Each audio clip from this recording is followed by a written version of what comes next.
headstrong. Push the button, hear the roar. Fight the battle, craving more.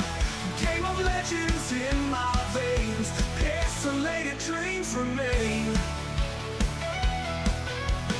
High scores flashing in the midnight glow. Silks and shred and set the tempo flow. Leather jackets and teased up hair. Living legends, we don't care. Electric haze on a battle floor. Digital ghosts knock at the door. One more life, it's do or die. Final level, reaching for the sky. Push the button, hear the roar. Fight the battle, craving more. Game of legends in my veins. Pixelated dreams remain.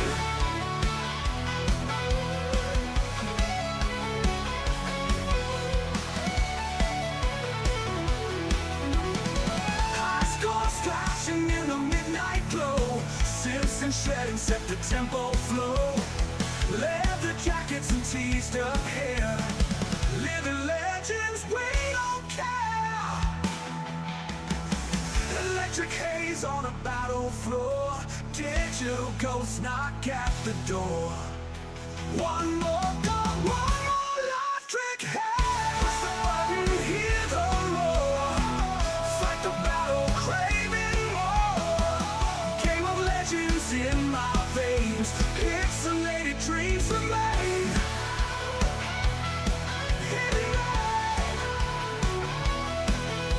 Electric haze on a battle floor. Digital ghosts knock at the door. One more life, it's do or die. Final level, reaching for the sky. Commands in my veins. Pixelated dreams remain. Oh.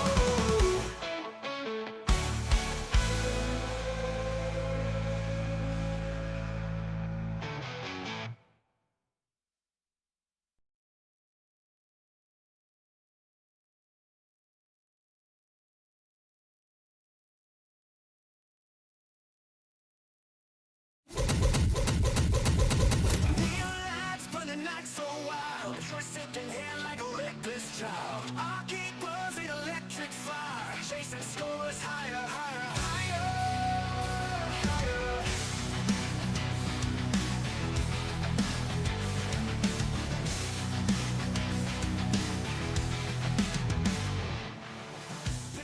Hey everybody, Happy New Year. Welcome back to the Nation Network and welcome back to Game On. Two most important words. I say it every day. Find time to say them. Don't just say it, but do it. All right, before we get started, today's game we're going to be looking at particular is the Legends. Let me see if I can get that glare to go away. The bright light we're using nowadays. Legends of Wrestling. There you go. That's pretty good. If you're not familiar with this, and I'm sure most of you are, but if you're not, unbelievable. There's a couple of them. We'll go over other ones as time goes by. And really, really underrated games. Okay, are they the greatest games in the world? Are they really top-notch the way today's games look a lot more realistic? No, because these are from PlayStation 2. But the history and the Alta tires and things like that. And we're going to dive into all that here in case you haven't actually seen or played this game before somehow. And you're still watching this channel. It seems like an odd combination. The thing that's allowing me to do this again with the PlayStation 2 is this gadget here, which, man, that light is bright, is it not? Yeah, I don't think I can do anything much about that. I can tell you what it is. It's a PS2 to HDMI made by, what's the name? Kaiko, K-A-I-C-O, Kaiko. Simple little gadget. Basically, it plugs into the rear jacks on your PlayStation 2 and goes directly into HDMI cord. What I've been doing up till now is using an older version of something that kind of does the same thing. It's got that output port that is in the back of the unit, and it goes from that to RCA cables. And then I'd run the RCA cables into a power converter, and then that would send it to the HDMI, but it wasn't quality video because of all that's been going on. Well, with this thing, you get much better video quality, and it's really simple. I just unplug the HDMI cable that I normally use for my PS5 and just plug this in. That's it. One-stop shopping. I don't have to rewire a bunch of stuff. As easy as I tried to make it for myself to switch between multiple consoles, and I got 6, 7 different consoles here over the years, it's still a bit of a pain in the ass, and a lot of times it's like, I just don't feel like dealing with all that. And that's why the majority of the content that I bring you here is going to be on a PS5, because that gives me PS5, PS4, no changing wires. But occasionally, you get that feeling that you want to go back and visit the classics, and that's what we're here for today. Again, if you have never played this game before, you're in for a treat. Now, I haven't played it in a long freaking time, so I can't promise nothing. I'm hoping there's a sim option to it, but a long time ago, they didn't always let you simulate games. You simply had to play them, and that's just the way they were meant to be. All right, we are going to jump into the PS2. And as we do that, I want to say welcome and Happy New Year to everybody. In the house right now, we've got William Perkins is here. We've got Donnell Mason here. We have got Andrew Roberts always here in the house. And slowly but surely, this thing is going to kick in and boot up. And here I think we go. I never thought this could be me. I guess you never do. Until it's happening to you. Like all the fun turns into shame.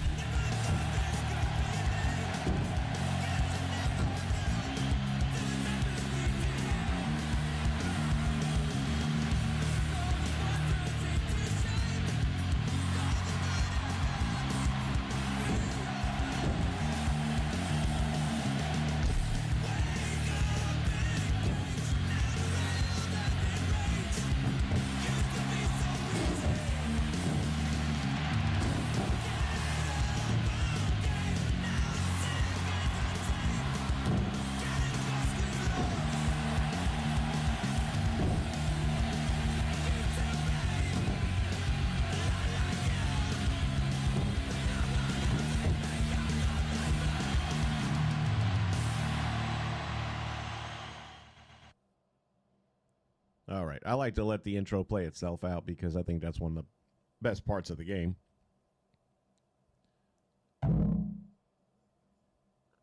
One of the other things I may be doing, depending on how the chat's going, if we got enough people in here and we're talking up wrestling and stuff,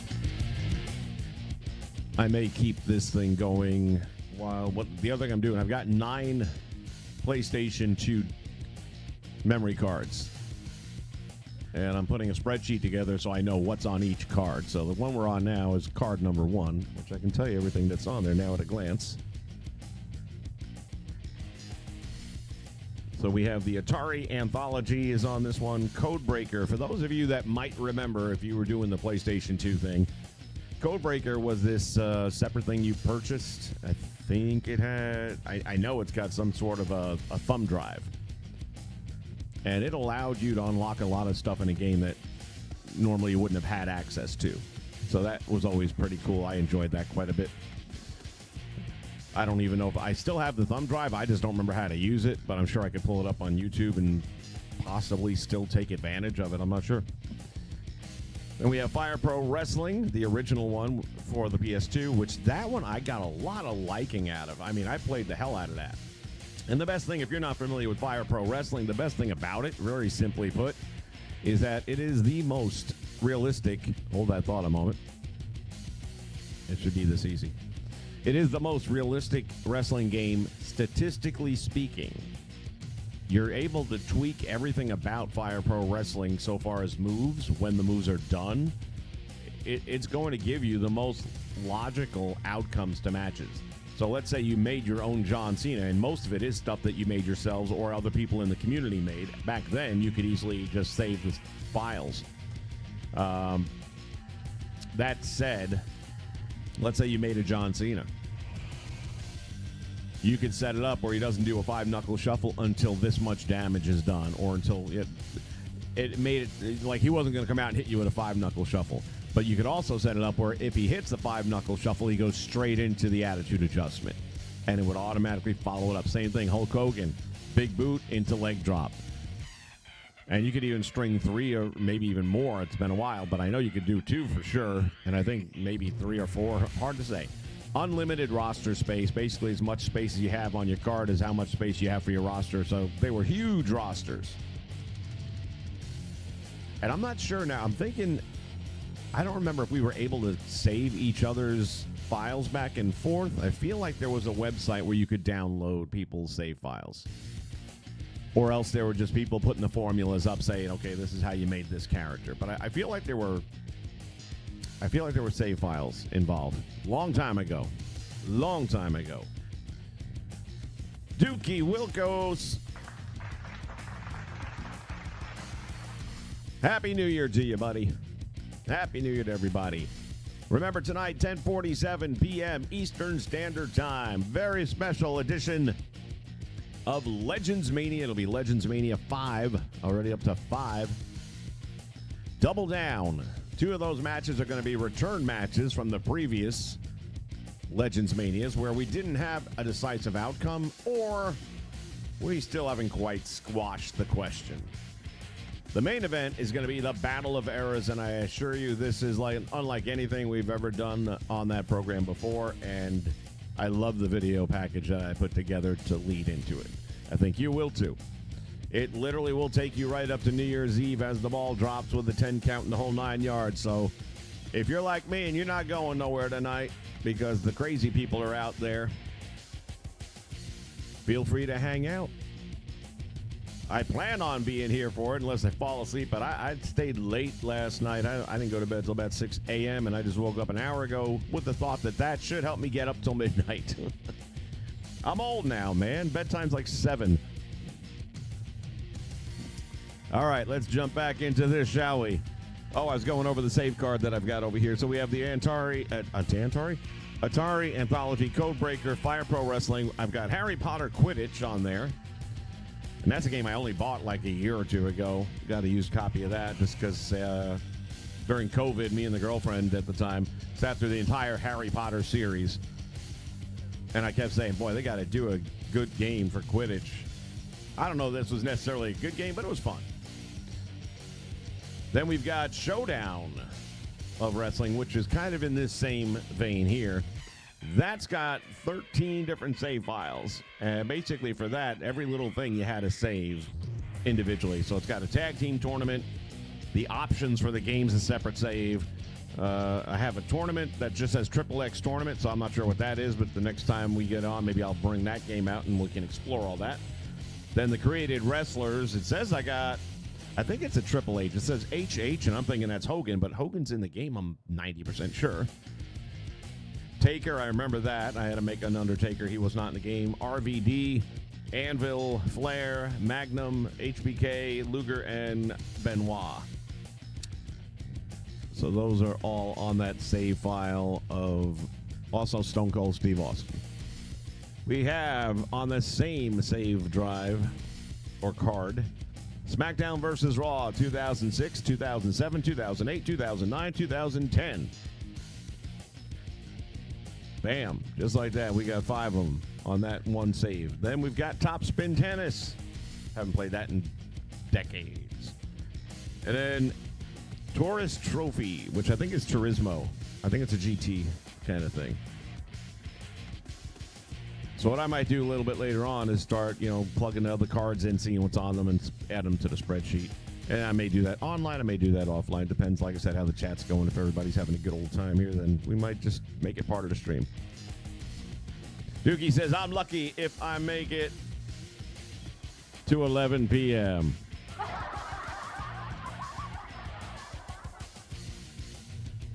I hear you, brother. I hear you. This being semi-retired thing has really been sweet because the minute I need a nap, just go lay down and take a nap. I don't feel like oh man, but then I'm not going to get this done. I got all day long, do whatever I want. However, after today, I'm going to start dabbling and looking to see what's out there because it's been 2 months now. It gets a little boring. I'm not going to lie. I like going out and having a purpose in life. Not that I don't enjoy doing this. I do, and it's been a really good couple of months here because this is all I've really done is just enjoyed my time here in the studio. That was a needed break. All right, let's get into this thing. Enough talking. Time for playing.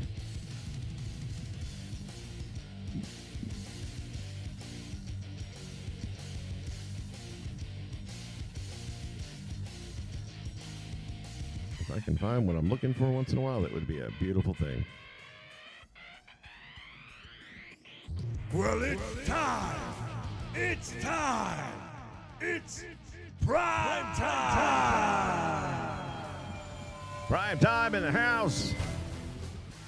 Happy New Year, my brother.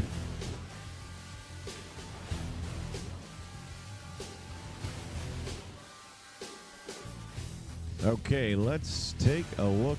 Let's start with exhibition. How about that? We go in order. Look at Brian Pillman versus Arena. What's Arena got going on? We have the Iguana Hotel. Who knew back then Iguana was even a thing, right? Little did we know he'd go from a hotel owner to a top-tier talent in Triple A. We have the Pacific. We got the Midwest. Trying to get a look at the backgrounds a little bit too. So that's kind of a barn type looking thing. The Southwest. Northeast. So that's got to be their variation of Madison Square Garden there is my guess. Southeast. Looks more like the Bronx to me, but okay. The World Arena. It's probably going to be Japan is my guess. The back lot.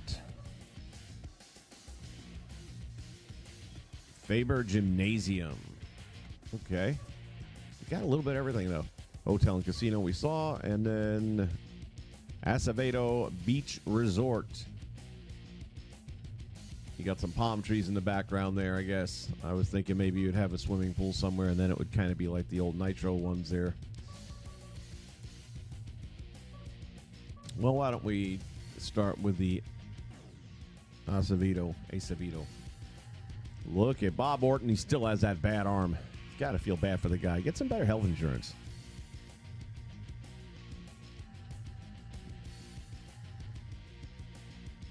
Loves the game engine. I'm hoping the game engine lets me simulate because, man, I'm going to suck if I got to play it. We have tag teams. Let's just go keep it simple, stupid. Oh, I could be the referee. Well, it's better than having to play the match. Sure. We'll be the referee, I guess. Ready to proceed? No, not really, but we'll say yes. All right. I don't remember if you had to unlock anything in this. And again, on this particular memory card, I don't have the save file. I know out of the other 8, it'll be on there. So if I needed to unlock stuff. Well, let's take a look at what we've got. Hulk Hogan. Nope. I was hoping that we could look at Alta tires. Maybe this one doesn't have Alta tires. I can assure you some of these other ones have multiple Alta tires, and that's one of the true geniuses of the game. Superfly Jimmy Snuka, Road Warrior Hawk and Animal, the Hitman Bret Hart, Sheiky Baby, play tag belt tournament to unlock. Yeah, so there's unlocked stuff here, which I'll have on my other cards. Terry Funk. Tito Santana was in the game. All right, buddy. Ted DiBiase, Nikolai Volkov, Ricky the Dragon Steamboat, Mr. USA Tony Atlas in the game. Georgie Animal with his green tongue, Jerry the King Lawler, and of course the magnificent one, Morocco. Let's move along here and see what else we got. Play career to unlock. So I'm pretty sure I've got these all unlocked. I just got to figure out which card. Coco Beware. One Man Gang. Greg the Hammer Valentine. Look at this roster, guys. Harley Race. The Dynamite Kid. And again, the unlocked ones. Now I really wish I knew which card it was on. Sabu. Bob Orton. Ivan Putski. Holy cow. Rick Martel. We got Martel and Santana. We can do Strike Force. Hot Stuff Eddie Gilbert. Superstar Billy Graham looking a whole lot like the one that's in the 2K game. We might do a side-by-side on this. Flying Brian Pillman. Gary Von Erich. Wow, what a roster. And I'm really wondering which ones these are. Kevin Von Erich. You got to think, I mean, some of you guys probably know the answer. Rob Van Dam. And then you can load custom ones here, which, again, on this card I don't have. Holy cow. All right. Let's say, for fun, let's go with, I think, Superstar Billy Graham, because this way I can grab some footage of this and do a side-by-side comparison later on with today's version. And have him go against the gimmick-stealing Hulk Hogan. Brother. Oh, and the referee's going to be a wrestler. How interesting. I thought I was just going to be a referee. I wonder if it's going to put me in a referee costume. I doubt it. Let me see if anybody stands out to me as a... I'd say Hot Stuff Eddie Gilbert's a good ref. Let's see. Captain Lou Albano and Don Morocco. Okay, so Albano's in the game. And probably one of the unlockables, if I had to guess.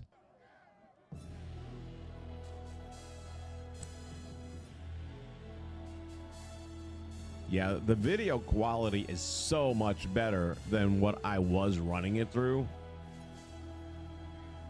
And that's what made me buy. And it's only like $14 or $16, something like that on Amazon to get this gadget. And if you're joining us late, I picked up this thing on Amazon. It's called the PS2 to HDMI converter. Basically, it just plugs into the back of your PS2, assuming you still have one, or that you decide to get one. And it's self-powered because then it powers up by USB, which you just plug into the front of your PS2. So it's kind of powering itself. And it's made by Kaiko, K-A-I-C-O. And like I said, it's only about $15. Standing at 6 feet 4 inches and weighing in at 275 pounds, two-time world heavyweight champion, Superstar Billy Graham. Superstar Billy Graham, baby. You're looking at the man who is too sweet to be sour. His opponent from Venice Beach, California, at a height of 6 feet 8 inches and tipping the scales at an amazing 300 pounds. The man with the largest arms in the world, Hulk Hogan. And what you gonna do when Hulkamania and the largest arms in the world run wild on you? I guess we're about to find out. Now, I have no idea how to referee, so I'm hoping there's going to be like a tutorial pop-up or something like that. Otherwise, it's button mashing time, and we'll figure that shit out. Dookie, I agree with you. It's amazing. And this isn't even the best roster. When they came out with Legends 2, and I think maybe even Showdown. Again, it's been so long on these. And I also want to get into the, now that AAA is kind of being a really solid program, quite honestly. Oh, they put them in stripes. I like that. I'm not able to move. I guess as the referee, I stay still. I'm able to taunt. Oh, there we go. Okay, you got to use this. Never you mind. I was trying to use the stick.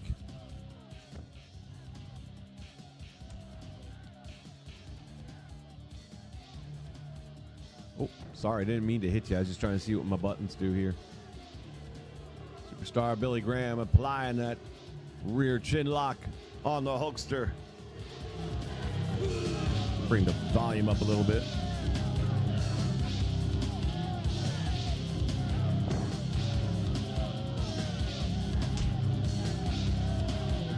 Got to use a directional pad to move your referee around.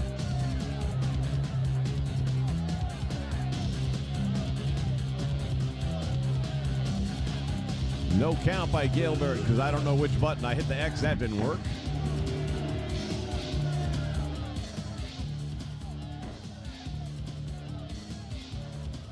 Yeah, Andy Kaufman might be one of the ones in this game that's unlocked, which would make sense if you're running Jerry Lawler. I know he's definitely in, I want to say, part 2. Superstar Billy Graham with a big splash on Hogan. And now he's got the Hulkster, and Eddie asking him, do you want to tap out? Do you want to give it up? And he says, no, brother. Look at that. They actually go to the ropes for a rope break. Damn it, 2K. How many fucking years?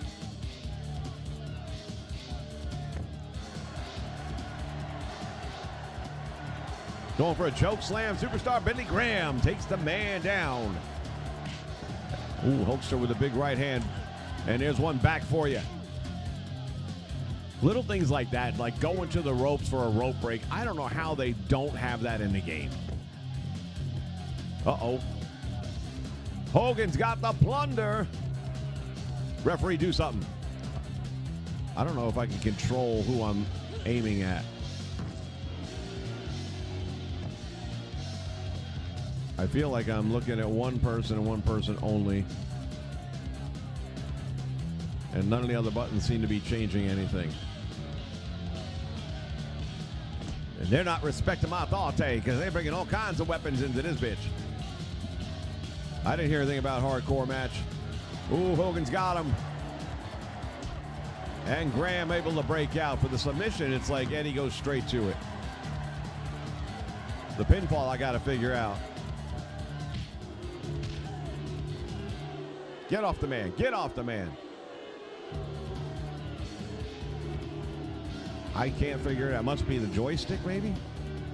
I'm hitting this, all the buttons. Anybody know what button it is to count? Judd's in the house. Happy New Year, Judd. Going for the back body. Oh, he's going for the pile driver. Got the back body drop. Merry Christmas to you, you filthy animal.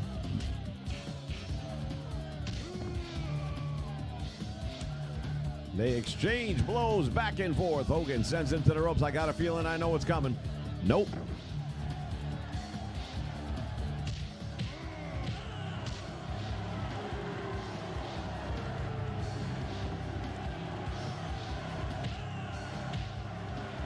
That's a run. Ring in and ring out. How the heck are you supposed to? And it doesn't seem like you can actually hit them if you want to get involved in the match. And it also doesn't appear that anything I'm doing is changing the target at all. I can't. Hogan's got creative control in the game. Funny thing is, they're running an all-day marathon on Vice of all of the Dark Side of the Rings, and I was just watching the Bash at the Beach with him and Russo.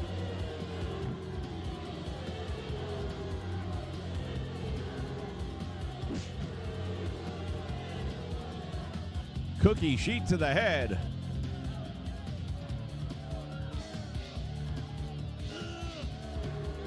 Same thing. If there's a way for me to count them out right now, all I got is taunts. Not sure what I got to do here. Somebody look it up real quick. Let me know how I count as a referee in Superstars of Wrestling.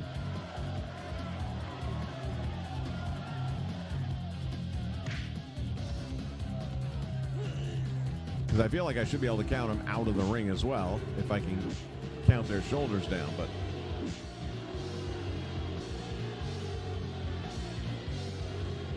no.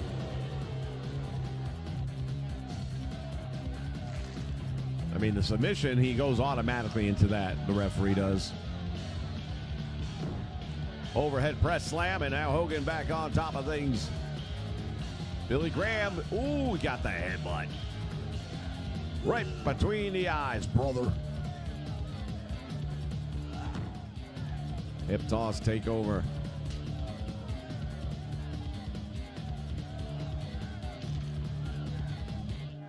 As a referee, I can't even like pick, well, at least, I mean, maybe I can, I just don't know how.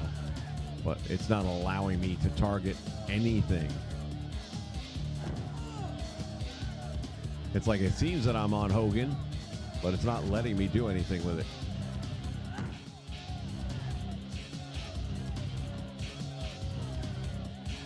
Yeah, I'm definitely focused on Hogan. And that's the other thing, too. I can't change that, apparently.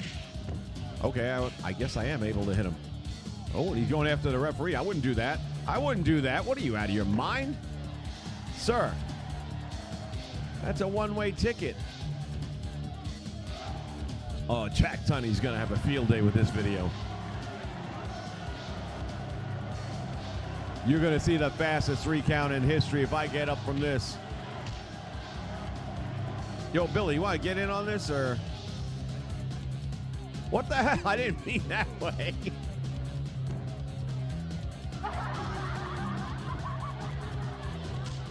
I thought I was a referee. What the fuck? I was just trying to stop him from using a garbage can. All of a sudden, I get my ass whooped, and I have no idea what to do. God damn. Get me out of this. Get me out of this.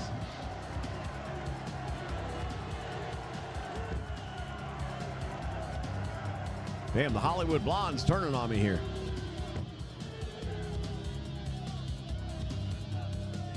What in the actual hell?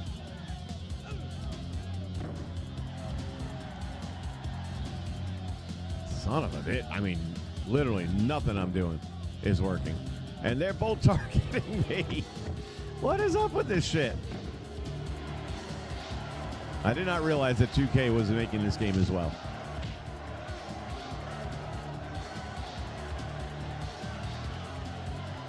I have no clue what to hit. I am button mashing like a motherfucker.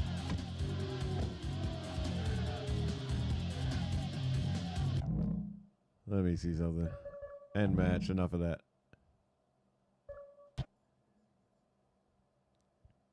Rock and Roll Express. Did I see them? I didn't see them on the roster, so they must be unlockables. Ricky and Robert. Let's try a tag team match. And a new arena. I forgot to look at the arena, damn it.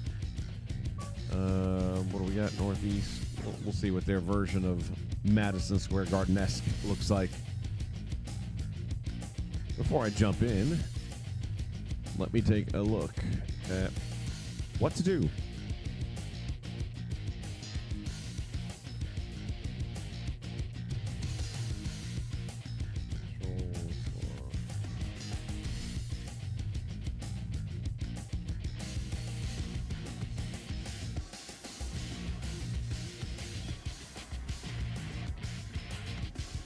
You cannot control the referee in the original Legends of WrestleMania game for the PS2. The referee is AI controlled. That's not true. The game does not feature a guest referee match type where a player can assume the role. All right, so much for AI, because, yeah, you actually can. I'm doing it.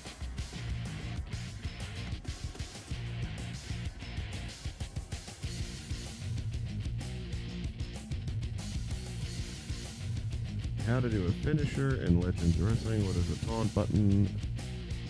What does the referee do? So far, nothing. Legends of Wrestling move list. Let me try this. Ooh, mercy.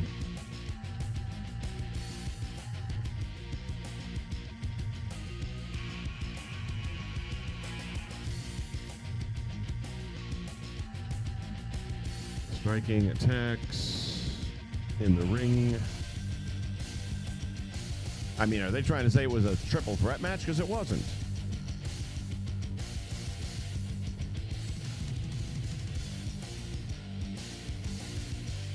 X is the block and counter button, so apparently I wasn't doing that very well. From the tie-up, from behind the tie-up. Turnbuckles. lay on the ground, then push the X button to go for a cover and a pinfall. Doesn't say anything about referee controlling, though. Tournament options, saves.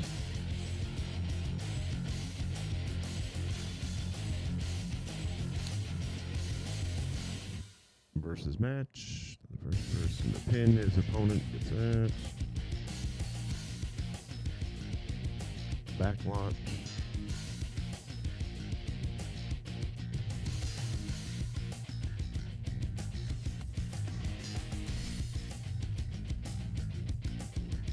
Finishers. Ref bump. Purposely run into the referee and knock him over. But it doesn't tell you.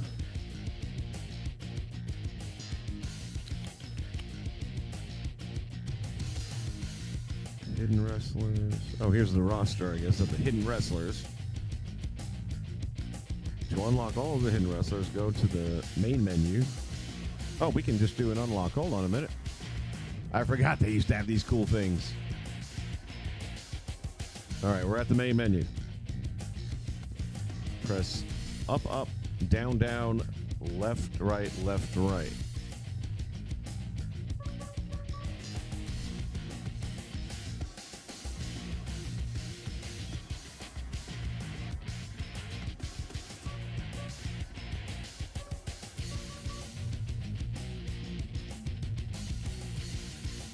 Up, up, down, down, left, right, left, right. Okay, well, maybe this is not the right main menu because nothing seems to be happening there.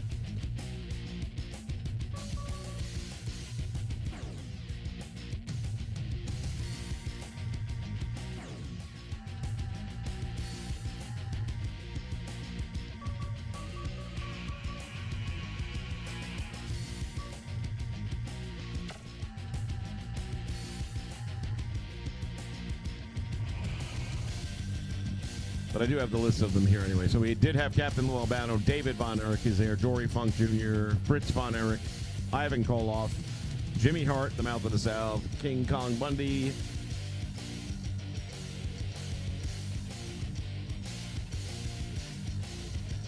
Mike Von Erich, Mr. Fuji's in the game. Holy shit. Ricky Morton and Robert Gibson and Sabu. Those are all unlockables. Wrestling outfits. Hulk Hogan outfit number 1. Okay, so it's supposedly there's outfits here as well. Now, how do you change those up?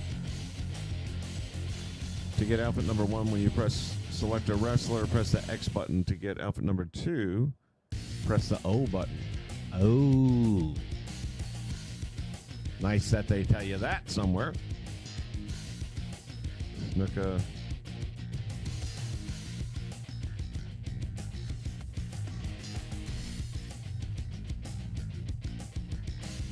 And it goes on to list which attires they're wearing, so. Ready moves. Belly to belly, blah, blah, blah, blah, blah. Seems like a kind of generic corner, turnbuckle, apron. Everything about how, everything except how to do something as a referee. Entrance stance, weapon attack.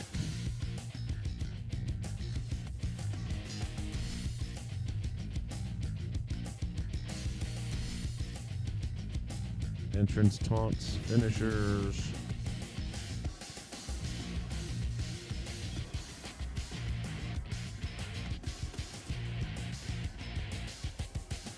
Gosh damn. Talk about in-depth.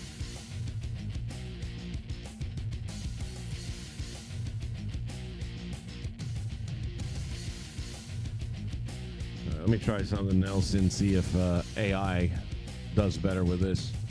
In Legends of Wrestling for the PS2, referee controls are mostly automatic or tied to the player actions, but you can distract them for tags or countouts by pressing the D-pad left, right, near the ropes.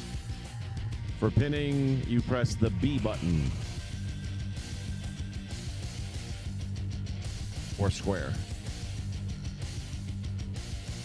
As I say, we don't have a B button, square button. Some referee duties like breaking up counts or counting pins. Blah, blah, blah, blah, blah. All right, so we're going to stick with the square button, I guess. All right.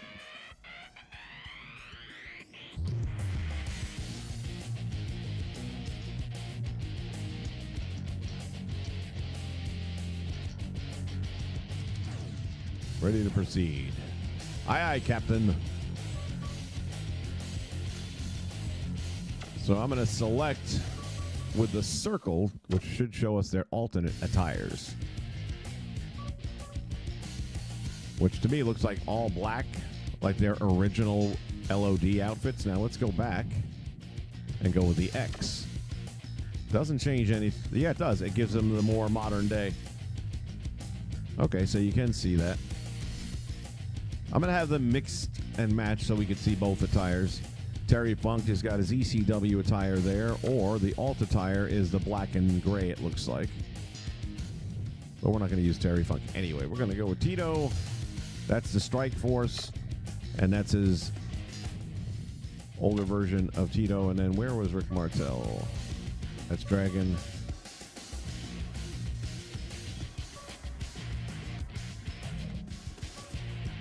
There's Martel. Oh, he's got his like AWA Baby Blues. Hold on. Or the red. Wow, Martel doesn't come with the Strike Force. Really? That's disappointing. We'll go with the Baby Blues. And then our referee will be... What the heck? King for the day. Ready to wrestle? No, I'm ready to ref.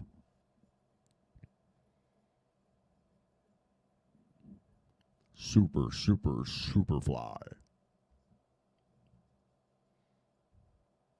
I thought they gave him a really cool theme song with that. Wish he would have had it earlier on in his career. So here you see both of the LOD attires. The AWA, NWA in the background with Hawk, and then the more modern day WWE, WWF.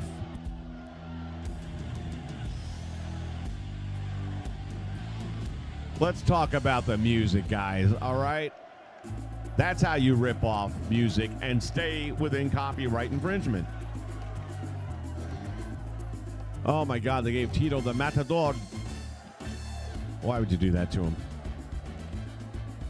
I love Martel's jacket. That would be great for Jim Powers and Paul Roma from the Young Stallions. That would fit right there. If I may have your attention, please, from Chicago, Illinois, standing at 6 feet 1 inch and tipping the scales at an amazing 295 pounds, Road Warrior, Animal. It doesn't matter what your name is.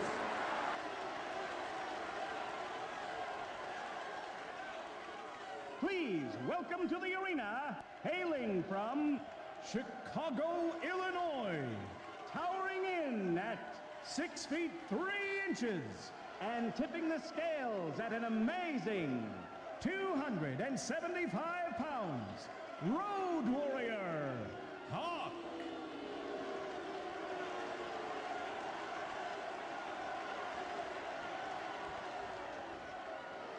And their opponents from Tacula, Mexico, towering in at 6 feet 3 inches and weighing in at approximately 245 pounds. Former World Tag Team Champion, Tito Santana. Like I mentioned, former Intercontinental Champion. Hello. And making his way towards the ring area from Montreal, Canada, standing at 5 feet 11 inches and tipping the scales at an amazing 235 well, it seems like there's a little bit of a height accuracy, too, because they've got Martel looking a little bit shorter than Tito. And according to their measurements, it's 5'11 and 6'3". And that looks about right side by side. So, again, little things, but considering how old the game is, The Sheik and Sabu are both in the game. Did I miss the Sheik? Or did I think the Sheik was the Iron Sheik? Or maybe I just confused the two of them. Maybe they're both in there.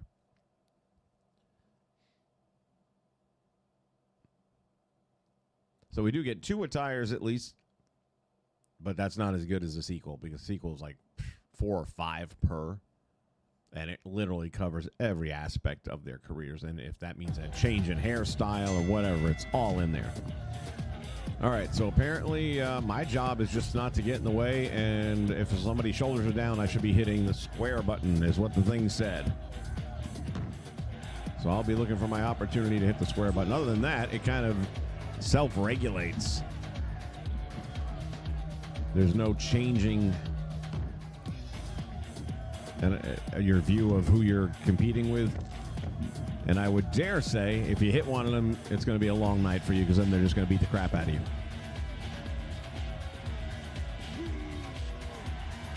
Santana. And you can see right there, Lawler was asking for the submission, and nothing I did about it. It just did it automatically. So the counting, it doesn't do automatically. Rolling neckbreaker, and Hawk is back up, and Santana with a fireman carry takes him down. Exchanging blows now back and forth in the middle of the ring, and I'm really happy with how good the video quality is. Again, it's only about, I think it was like $15 on Amazon. Going for the figure 4, and Lawler's there to see if he wants to give it up. The answer is no.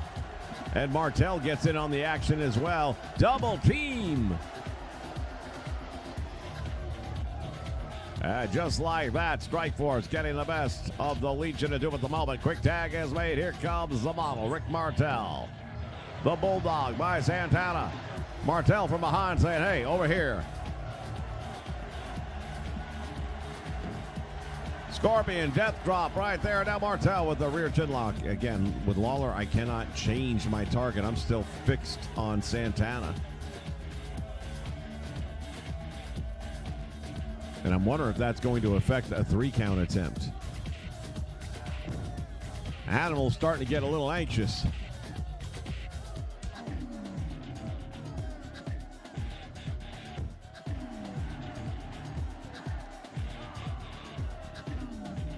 I am trying everything I can to see if there's a way to transition to a different target.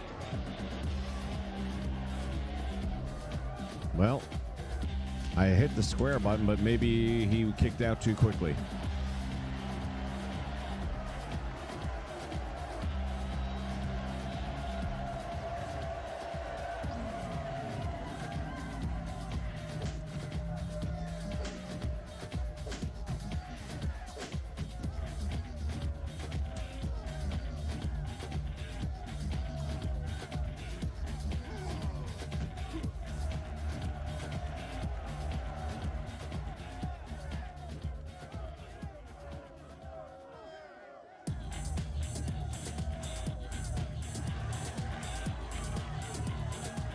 Right trigger button during a match. Right trigger.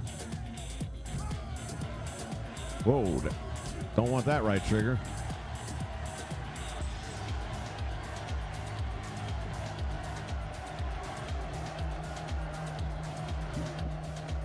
Nope. All that's going to do is run you into him.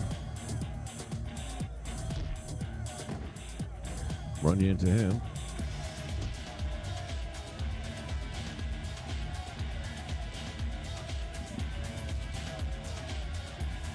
So playing as a referee kind of sucks a little bit, I'm not going to lie. Go for a pin. I need to see if I can do it. Oh, shit.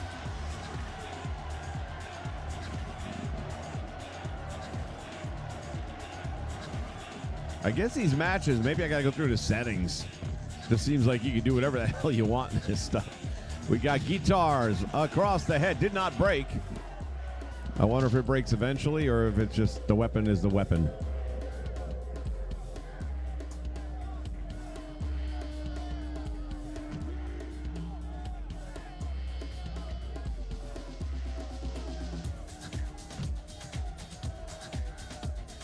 Blaze Radio in the house. Happy New Year to you, McCoy.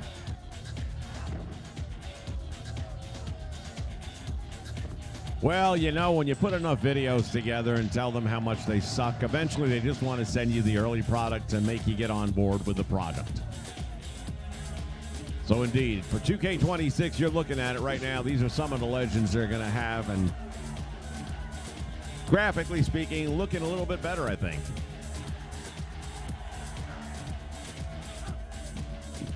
Not allowing them to make that. But McCoy, look at this. You actually go to the ropes for a rope break. What a fucking novel idea on the PS2 that they don't do ever anymore.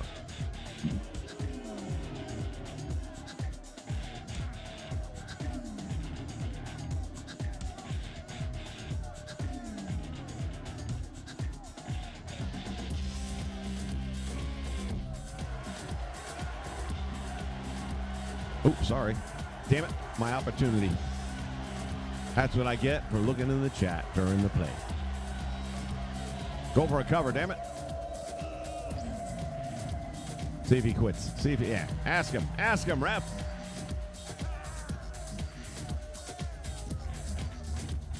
Man says no. Go for a pin. I want to see if I can get them to at least do the damn count. Fireman carry once again. Santana with a rear chin lock. Yeah, McCoy, you've been on the moon for so long now. I got to think, you know, the lack of oxygen's got to be affecting your judgment. If you guys have not been checking out our friend Blaze radio channel over there, you need to check it out. Takes his show to the moon. I go to Madison Square Garden. It's a lot cheaper.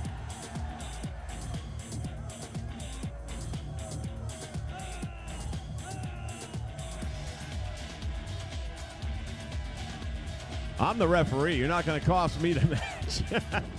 But so far, I can't get the referee to do anything really other than move around. And I was able to hit one person in an earlier match, but then they both just turned on me, and that was no fun. And if you go to AI and Chat GPT, they tell you can't do guest referee in the match, but here to tell you you're wrong. And I have yet to find it. Now, if they go for a submission move, he automatically goes and asks, do you want to give up? I don't have. And I'm hitting the square button like it said to do, and he's not counting. So I'm having a hard time figuring out what the hell button you want me to hit to make the man go for the 3 count. The same way I cannot change my focus on which target in the ring I'm looking at. It's Santana all the time, and I'm trying everything I can think of, man. I am pressing sticks in. I can taunt, that's about it. So, like, I can't put a count on or anything. I can get in and out of the ring. Not with that button. There it goes. Hey, get back in the ring.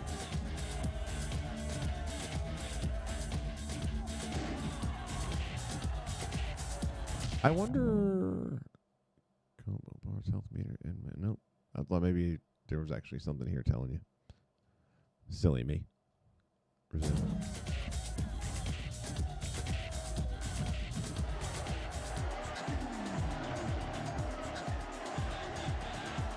He's got oxygen on the moon. Moon City's the bubble controlled environment. Well, you know what? In 2100, maybe we will be able to get back there since we've never been there before. I find it so entertaining how many people believe that the moon landing really occurred, but we can't do it today. We could do it in the 60s. We could even run live television in the 60s from the moon, but we can't do it today. Let that sink in. But in 2100, with McCoy running a wrestling promotion, I can see that happening on the moon.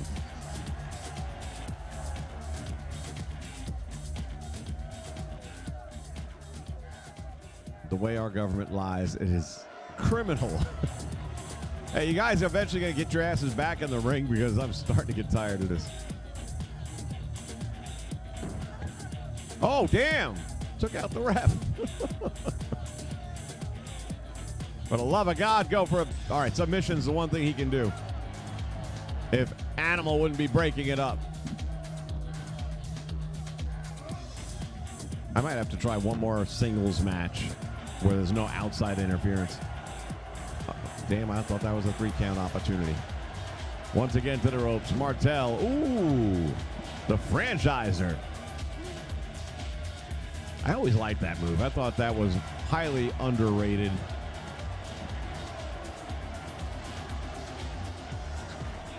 Variation of the Stone Cold Stunner.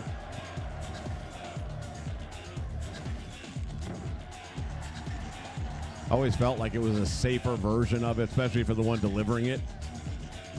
Gotta feel like Austin didn't have the lengthy career that Hogan did, but if he did, and you think of all the problems Hogan had with his back from dropping the leg night after night after night, you wonder if Austin had been running that Stone Cold Stunner for 25 years, how much worse shape he'd be in right now. He didn't find that move until probably the last, I don't know, 5 years of his career maybe. For the love of God, somebody go for it. All right, pin. I am hitting every damn button.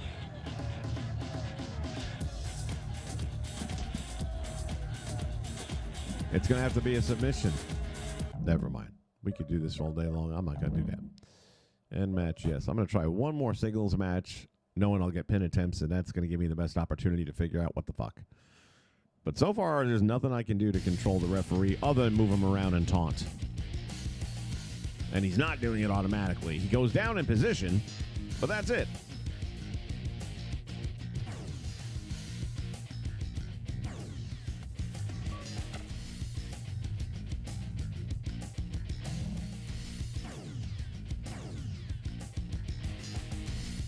All right, let's see. Who else we want to get a look at here? Yeah, the Iron Sheik is in this thing, so I guess the Sheik is either unlockable, probably. Oh, there he is, down there. You know what we should do? And let's see what his alt attire looks like. Pretty much the same. A battle of the Sheiks. And what's his alt attire looking like? I like the original better. So he's got his traditional short jeans with all that graphics on it, or the red tights. The basic trunks. Who better to be the referee than the excellence of execution? Are you ready to wrestle? Sure. Just don't ask me to make a 3-count.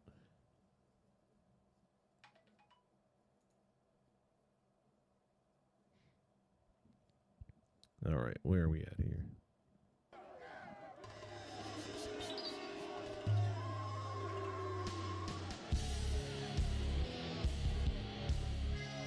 Yeah, your moon landing happened for real, buddy.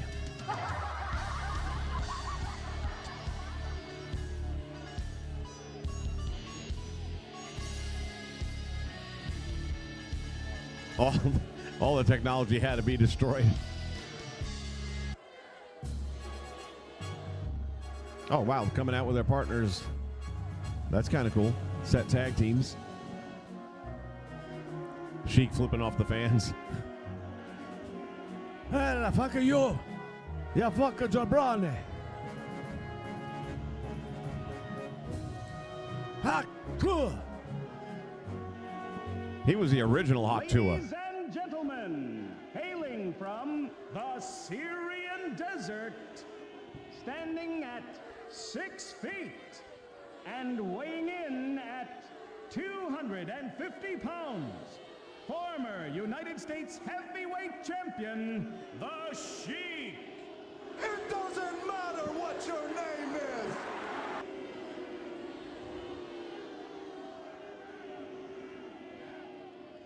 Coming down the aisle. Yeah, they had rotary phones, black and white TVs, and they were like big bubble TVs on top of that. 6 feet and tipping the scales at an amazing 275 pounds. It just astonishes me how many people believe this shit. You go to NASA, the NASA Space Center here in Florida, over near Daytona, and they got this whole litany of this thing was on the moon, this came back from the moon. It's like, how stupid do you think we are? We can't do it today. And you want me to believe we did it in the 60s? I mean, as a kid growing up, they teach you this all happened. You believe it. You're learning it in school. Your parents agree with it. Then technology advances. You get a little bit more of a brain, and then you look at it and say, when are we going back to the moon? Oh, we can't because this Orion belt goes around. And well, then how'd we do it? Don't ask so many questions. Let's get ready to rumble!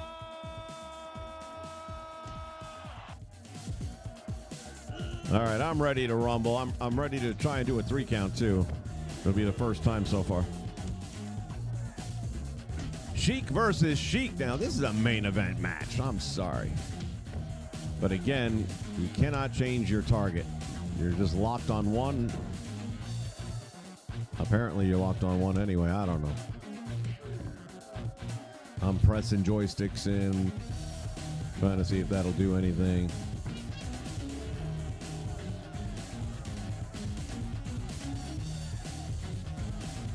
Ooh, Sheik with a low blow.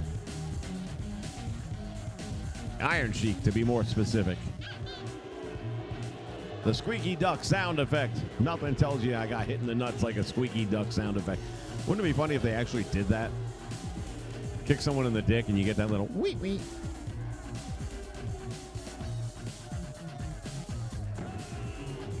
Yeah, trust the government. Talk to the folks in Minnesota, and believe me, Minnesota has just exploded with information that they didn't want to get out. If you think it's not happening in every other state, wake up. The best meme I have seen in a long time. The Biden administration was trying to get 78,000 new IRS agents to go after all of us and make sure we're paying our taxes so that they can spend that money on illegal Somalians. All right, the square button clearly is not the button. Or at least it's not doing anything. And I'm sure the controller is fine. I don't think there's anything wrong with the controller. Yeah, because the button does do that.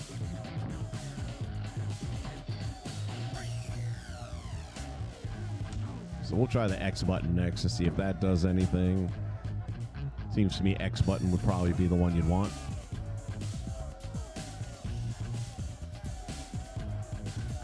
But these games really are very complex because when you go online to see the tutorial or the written out document on everything, I mean, man, there's a ton of controls and options and things for each wrestler individually, tag teams, everything. And I'm sure the referee and stuff is in there somewhere too, but man, it is so many pages long. Here's a stupid thing. I got the box here. There's a book in it. Dumbass.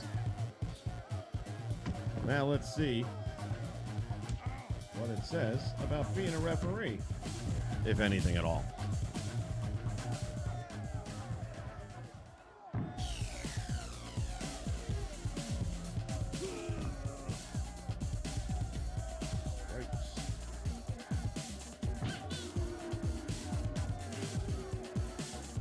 The text.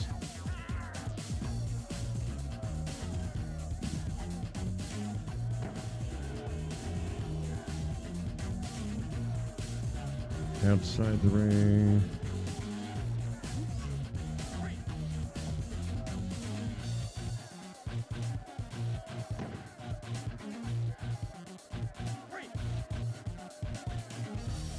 Health meter. There's versus, tag team, career tournament.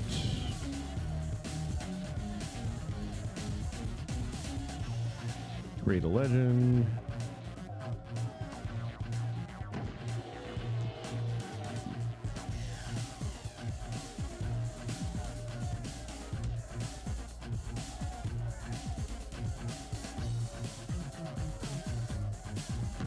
Options.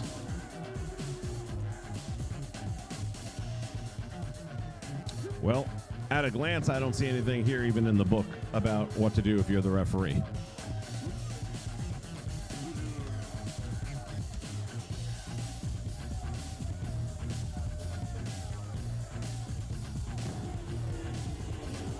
The Leering Center. And by the way, if you haven't been keeping up with that, they were wearing masks yesterday trying to replace and repair the sign, or replace it, I guess, so it's spelled properly. It's like the horse has already gone out the barn, guys. We've already got it well documented. Nothing you're going to change now. And the fact that there was no actual kids in the daycare center. Go for the damn cover. Oh, he's going to go for the submission. Sheiky baby, is he going to survive this one? Iron Sheik again makes it to the ropes. Why can't they do this in 2K? Gosh damn, that's such a nice thing that you actually work your way to the ropes. It adds the drama. As opposed to you just happen to be in the ropes when he went and put the move on. And now we're going to go out to the floor. Nope. It's like I cannot pick anything up. I take that back. All right. So I can pick it up. That's the right or left one. Man, why in the heck can I not? And there's a drop.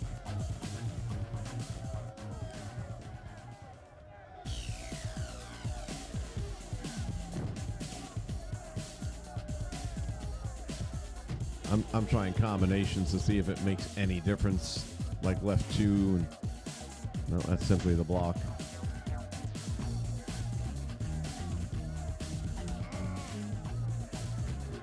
Oh, wait a minute. What just happened here?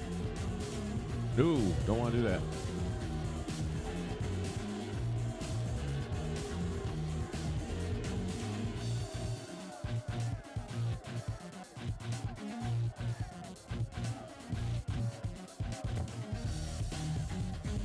I'd safely say the only way to really enjoy this game properly then is to actually have to play one of them, but it would be a beating.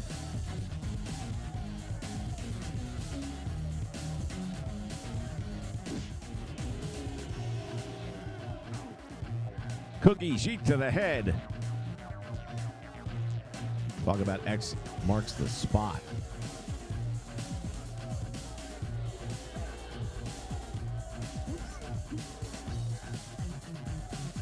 Are you fucking kidding me? No, I did not hear that. They had a break-in at one of the daycares, and what a coincidence, all the records were stolen. How fucking stupid do you think we are? And why am I on my back? Get up. That is ridiculous, man. I am telling you right now, I am just about over it all.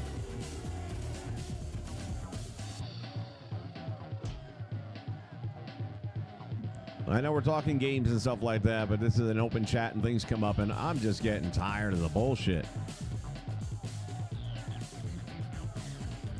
I think the majority of America voted the way they did because we wanted some changes to be made. We wanted people to be held accountable, as was promised.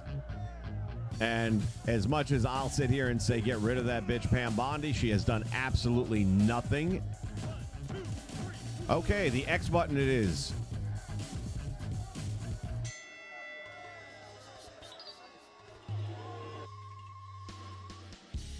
The X button gives you the count.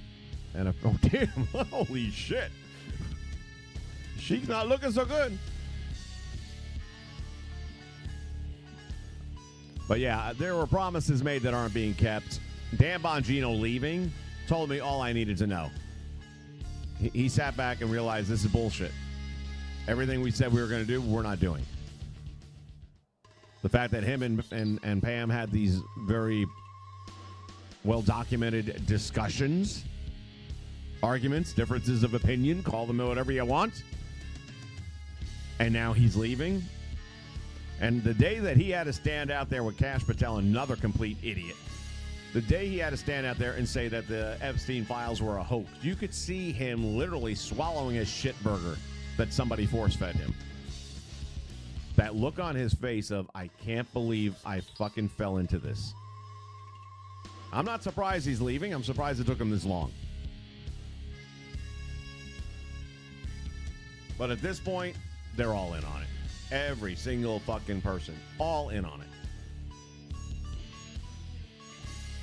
The idea of us finding somebody who's actually going to come in there and clean the place up, it doesn't exist. It simply doesn't exist. It never will.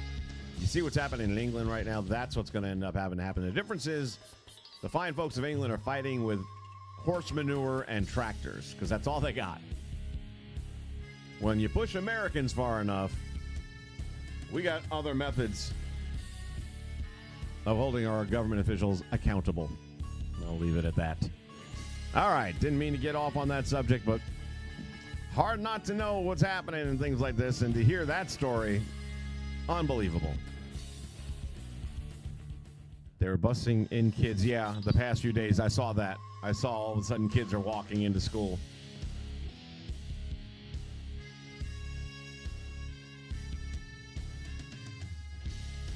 The amount of money. I mean, just what they found in Minnesota. This is my point. Just what they did in Minnesota alone. And if you think it's not happening in the other states, you're just kidding yourself. And that's our money. But the fact that Biden wanted to actually bring 78,000 more IRS agents in to make sure we keep getting more money. And the reason is why? Because you're hemorrhaging it out to illegals? To terrorist organizations? I mean, this is a fucking joke.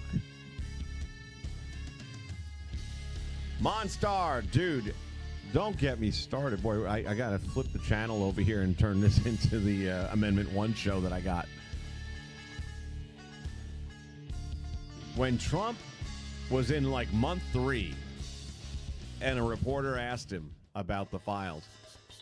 Why are we still talking about Epstein files? That's a hoax. I lost my shit. Like, you motherfucker.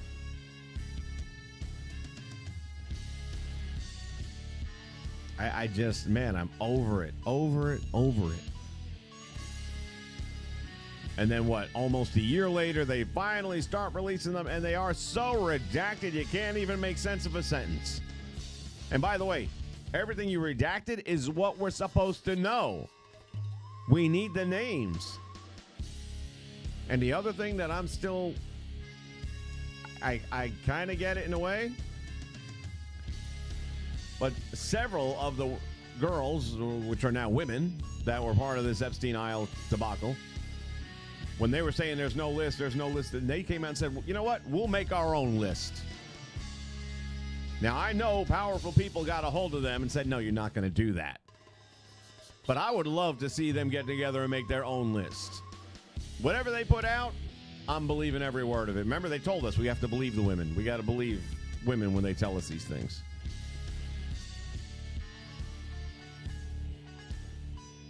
So, yeah, bring out the list. Let's see it. Mike Shannon, Happy New Year to you. I know it switched gears so quickly, but it's an open chat, and we just talk about whatever comes up in it. So I didn't start it, but damn it, I'll finish it. This is my creation. I'm gonna kill it myself.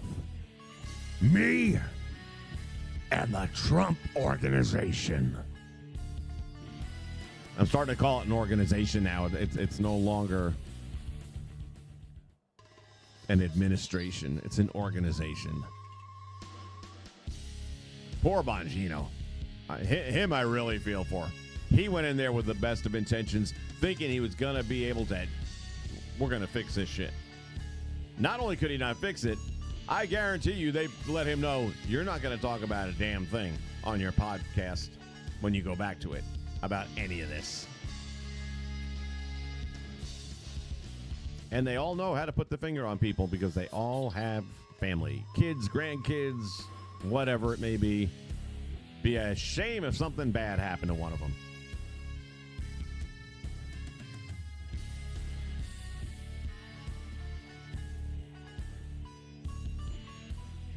Monstar, I'm right there with you, brother. Put out the list, and I'm buying it too. Every word, I'm not even questioning it. I really want to see Tom Hanks' name on that list because I know that sumbitch is there. I know he's guilty as shit. And it just pisses me off that he gets away with it.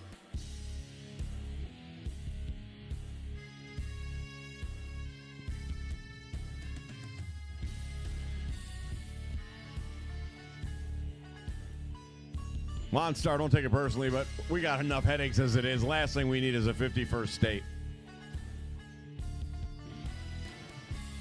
Although it would help you guys a lot. Because then if you were one of the states, that means you fall under our Constitution, which allows you to get guns so you can take care of some of your politicians that don't have to listen to you right now because you have no real power.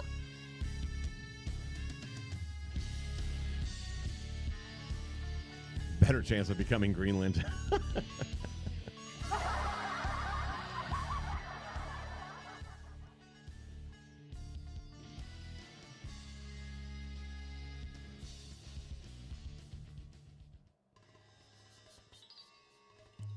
Dude, I would do anything to see these women put a list together. And not for anything. You got to believe Trump's there. At this point, you have to believe he's part of this. You're the highest ranking official there is right now in this country. You got everything you wanted. You have the House, the Senate, presidency, and you're not releasing information. And then when you're forced to release it, it's all redacted. By the way, you said it was a hoax, but it's not a hoax because what'd you just release? And all of a sudden, the girls go from saying, we're going to make our own list, to you never hear another word from them. Hopefully, they don't go jogging in Chicago anytime soon. And they did release some pretty scathing-looking photographs of Bill Clinton.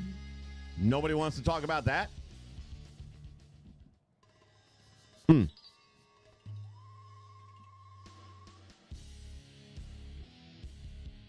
Well, Hanks could smell it coming, man. That's why he and the wife got that place. I forget what the hell country they bought a place in.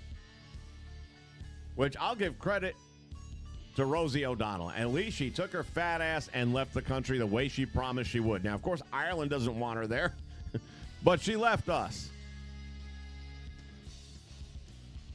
And you can say the same about, what's her name, a talk show bitch? Ellen. God damn, she's looking bad. I remember when Ellen started doing comedy. I was doing comedy back then, too, back in the day. And, man, she was cute as shit. Time has not been kind to her. All the money in the world doesn't buy you that. Yeah, he's clearly hiding something at this point. There's no way. It just doesn't work. If he's not hiding something, here's the only other possibility. We know there's a deep state. Okay, you got to be an idiot not to know that. And I've said this. They may have very easily gotten a hold of him and said, okay, congratulations, you won another election. You did it. You got a real pretty granddaughter. It'd be a shame if something happened to her. And that's it. You're now controlling the White House. At least to a certain degree.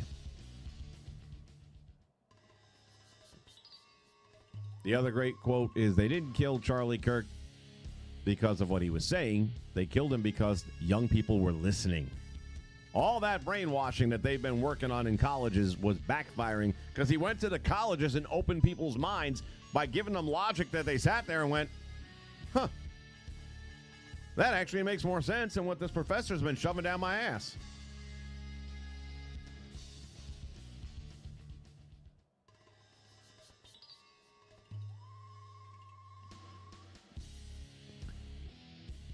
McCoy, I'm right there with you, man. There's very few people in Hollywood that I can even look at.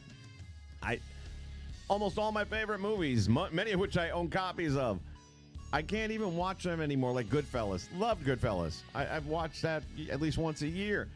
I can't watch it anymore. De Niro has ruined anything that's associated with him. I hate the guy with a passion. Wish he would just go away. And then even Rob Reiner directed so many movies that I absolutely love, but I can watch those a little bit more depending which ones. But when I look at a movie and the first thing I see is someone I know has just been open, woke-tard, and obnoxious about it, I don't want to see them. It's a turnoff. I don't want to see them. So all I can say is thank God for Sydney Sweeney. Keep banging out movies, young lady. Gina Carano needs to do more stuff. Mel Gibson.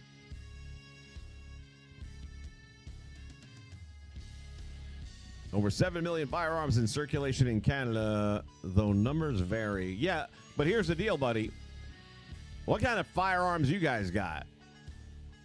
Most of your stuff, my understanding anyway, and you'd be able to correct me on this, is it's rifle, not that that can't do the job, but more a hunting aspect of things as opposed to, like, you know, concealed pistols and things of that nature. Because you don't really hear anything about gun violence in Canada. At least over in the U.S., I don't hear anything about it.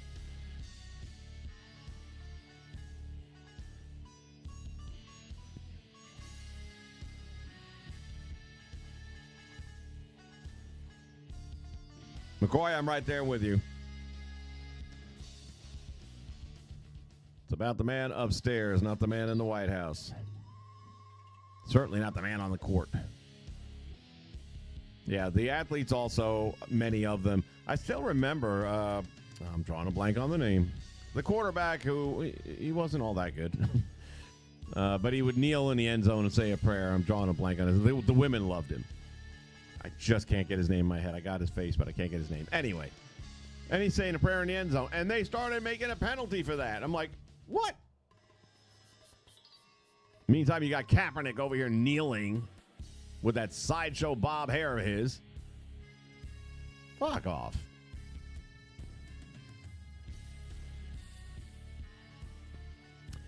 Blades, exactly. It's really hard. How do you separate it? When, you know, every award show they do, they come out there one after another. It all started, really, back with, I forget if it was Godfather. It had to be Godfather. Marlon Brando won the Academy Award, but didn't show up for it, and instead sent a Native American woman to take the award on his behalf and deliver an announcement or a message from him. And it was basically about what the United States has done to the Native American population, blah, blah, blah, blah, blah. Not the place, not the time. And that's kind of the first person that went, well, here's my platform, and this is what, it ain't your platform. I hate when I hear that term. You have nothing. You have no platform. The minute I turn off the channel, you're gone. You're done. So what platform do you have? Zero.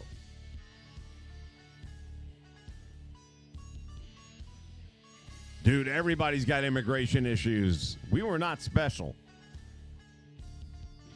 I'm telling you, for those of you, and I know we're supposed to be doing gaming shit here, right? And we did. But open conversation is open conversation. But every country right now, what's happening in England, unbelievable. I was thinking they might not make it to the new year before military law came in.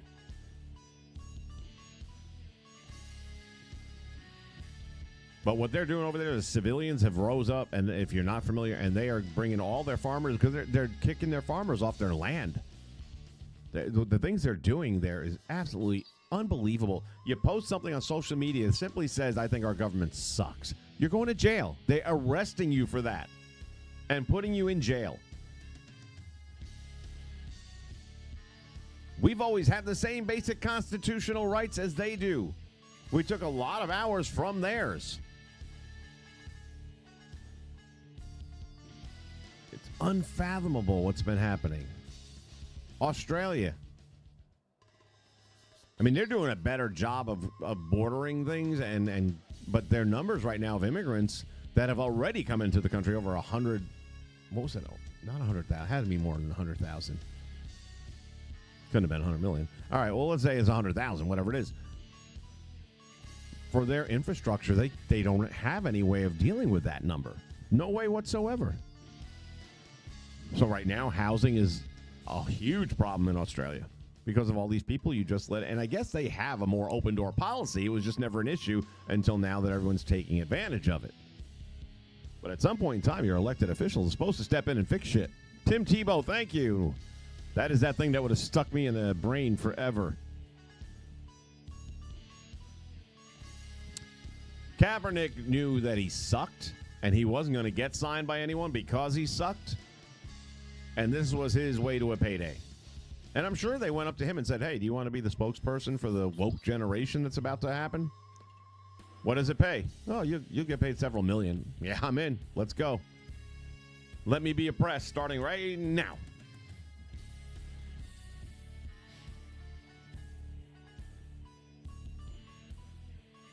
You can get a carry license in Canada for real? What does that require? Hell, you can't do that in New York, and it's a constitutional right.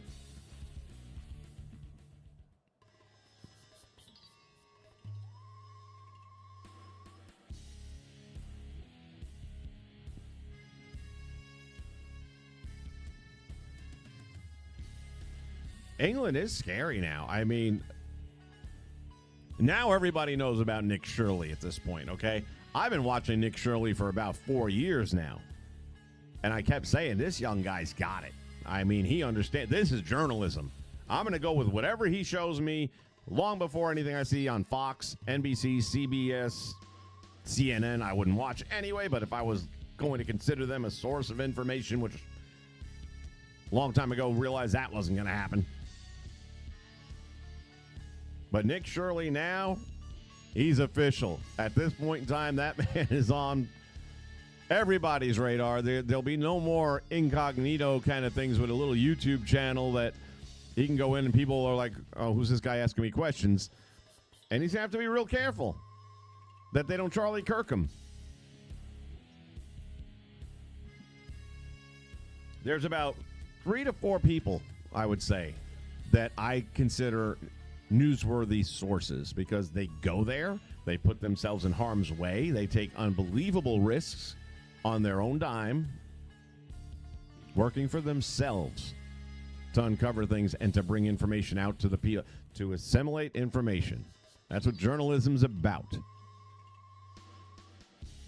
You got Nick, young lady named Angela Rose. I love this girl. I swear to God, just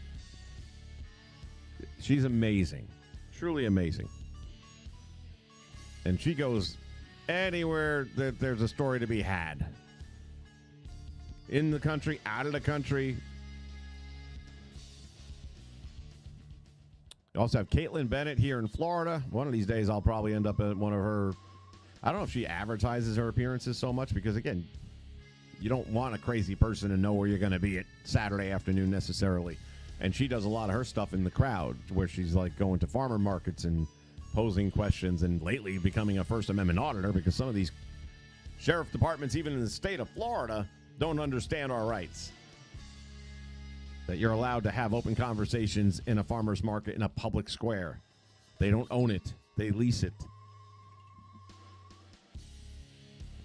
But those 3 right there, they're the 3 people I actually would like to meet before I drop dead. Just to say hi and thank you and maybe grab a picture would be nice. But I respect those 3 people immensely for what they do.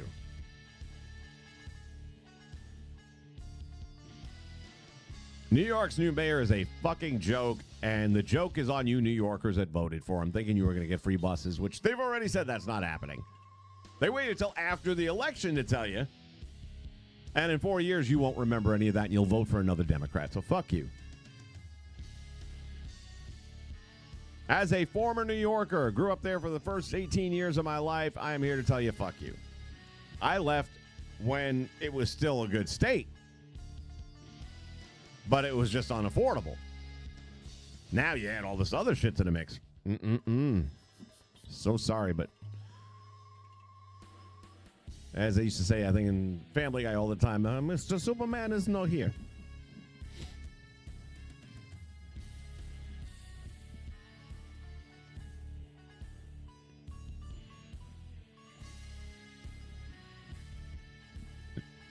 You know, the networks hate Nick Shirley, right?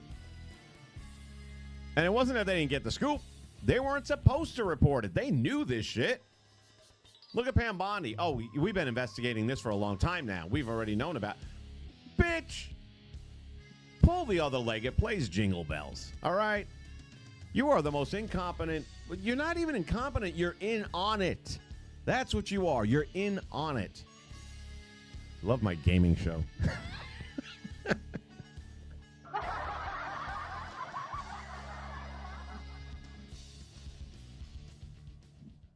McCoy just knows how to stoke the flames. That's what it is.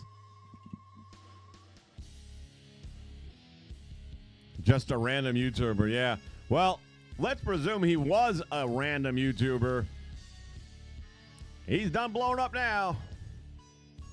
And I didn't realize a lot of the stuff he's doing, he's working with his mom. I don't know if she's the one holding the camera or not. But kudos to both of them. I mean, I pray every day, please don't let anything happen to him, because we need these people. We need these voices. We need these individuals who are willing to go to the source. Remember when the whole Colorado apartment thing was going on with the Trende Aragua gang? The next day, after all that CCTV video footage was out on the news, the next day, Nick's on a plane. He's there. This is before he had security, because he wasn't a big deal yet. He was still building that channel up. And he's there in the actual apartment complex, in the same stairwell that guys were just there, like, you know, within the last 6 days with semi-automatics. And he's talking to all the neighbors, and some of them were terrified. They wouldn't answer questions because of the possible ramifications. And hell, he could have been wiped off the face of the earth in that moment. But he put himself there in the story to get the information from the source directly. Not going to trust Fox. Not going to trust Newsmax. Not going to trust none of them. None of them.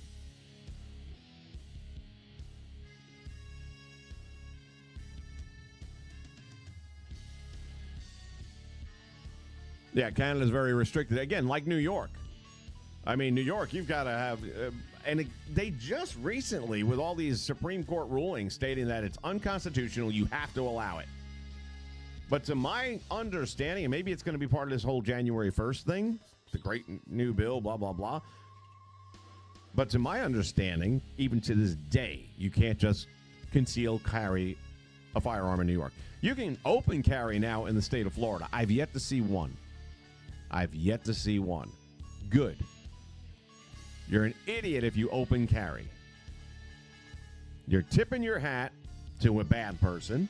Not that they were going to necessarily rob a place that you happen to be in and say, I got to kill him first because he might shoot me. Because they might be walking around going, I can't get a hold of a gun. Oh, wait, he's got one. I'm just going to hit him in the back of the head when he's not looking and take his. You don't go to Vegas and stare at the back of the cards. Okay, it doesn't make any good if the dealer sees what you're holding. You hide your shit. Same logic.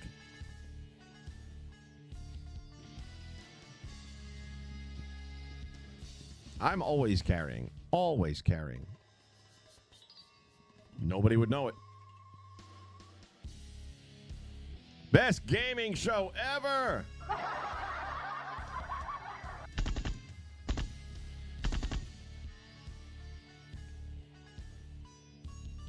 We need to come up with a political game. That's what we need. Then we can tie it all together into one nice, neat little package.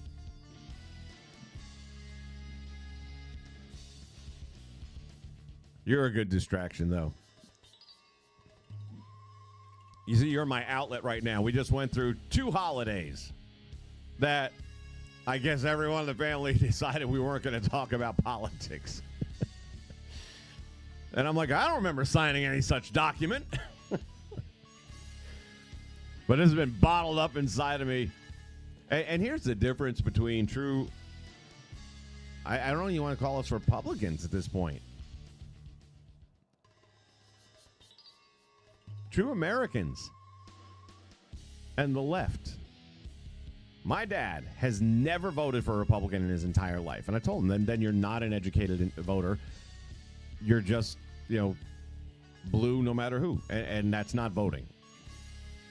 A monkey can do what you're doing.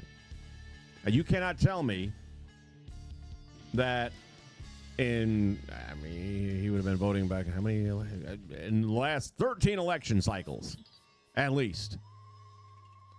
You can't tell me that the Republican candidate wasn't the better choice for the country's future ever. Even if it was only one time. If you can't say that, you're not an educated voter. You're I hate to say it, you're a moron. And my dad's a smart guy. I mean, many, many years of college. He was a former educator. After retiring, he's gone on to learn 3 languages, French, Spanish, and German. So he's not stupid. My mom always said after the divorce, she always said, he's book smart, but common sense stupid. And I think that really, in many ways, summarizes the left in general. They're not even book smart anymore, though, because the books they're being given are not accurate, and they're too stupid to find out for themselves. Well, we've also got Google controlling so much of what goes into people's minds, and that's not accurate anymore. The true history is being lost.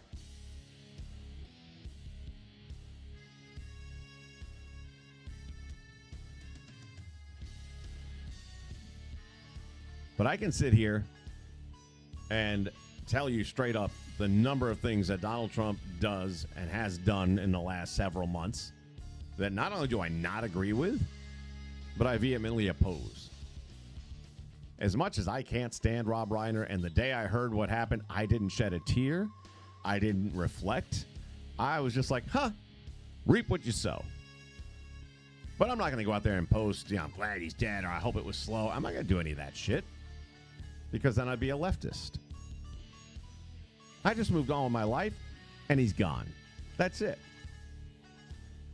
One less person I got to run the risk of hearing his opinion being strewn out there when he doesn't even know what he's talking about, because he lives in another world, or he did, in another world where he's completely out of touch, much like a Mark Hamill. You guys live in this world where money's no object, and it never will be for you or your family. The rest of us, we have to, be aware of our money, and we have to understand that, if certain things happen, like right now, I'm without employment for the last 2 months because I haven't looked for it, but our contract ran out. I don't currently have a set income. I can do that for a while, but not forever. You guys don't have to. If Mark Hamill never gets another movie, which I'm sure he won't, it won't affect his lifestyle in any way, shape, or form. I don't know what my dad is worth. I mean, again, he's smart. He's got money. I know my dad's got some money. Don't know how much. I have a feeling if I knew, I would be floored. I think I'd fall out of my chair. He doesn't live a lavish lifestyle at all. Never has. But he's smart on things like that. So I'm sure he's invested wisely. He was a teacher for like 30 years, retired with a full pension, and that's why he's such a Democrat. Teachers unions, oh my God, it's like it's bred into you. But when I would talk to him about things, he would defend them all the time, no matter how obvious it was. Even when, something as simple as Biden talking about kids playing with his leg hair in the pool. You couldn't turn around and say, okay, that's inappropriate, and it does give you the creeps. Or nope. Yeah, but he's talking about kids. I mean, what's wrong with it? Oh my God, you're making excuses. When Trump posted what he did about Rob Reiner, my first thought was, what is wrong with you? I know you can't get reelected again, but why do you got to sabotage whoever's next in line? Because that's all you're doing.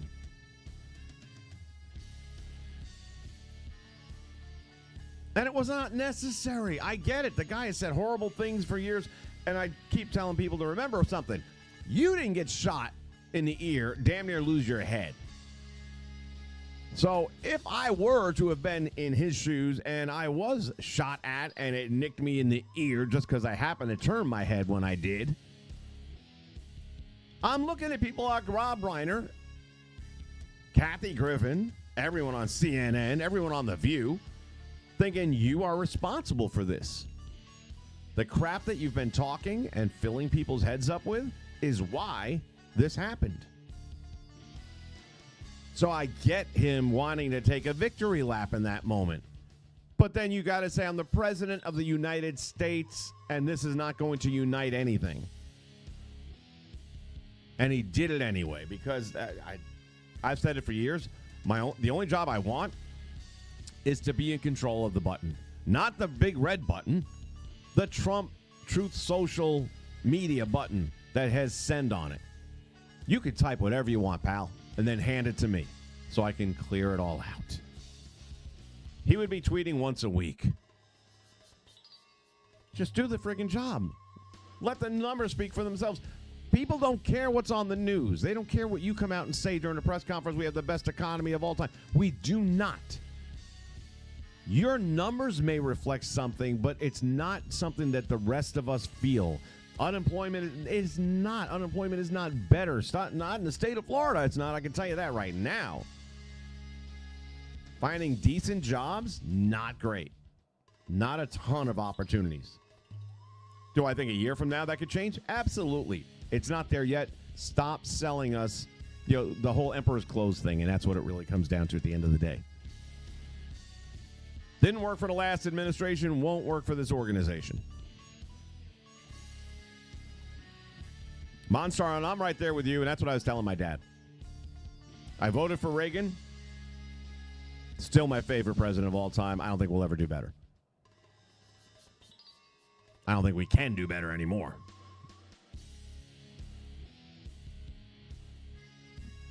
I voted for after that. Who did I vote for after that? I know I voted for Clinton twice, Bill Clinton. I voted for him twice. I probably voted for George H.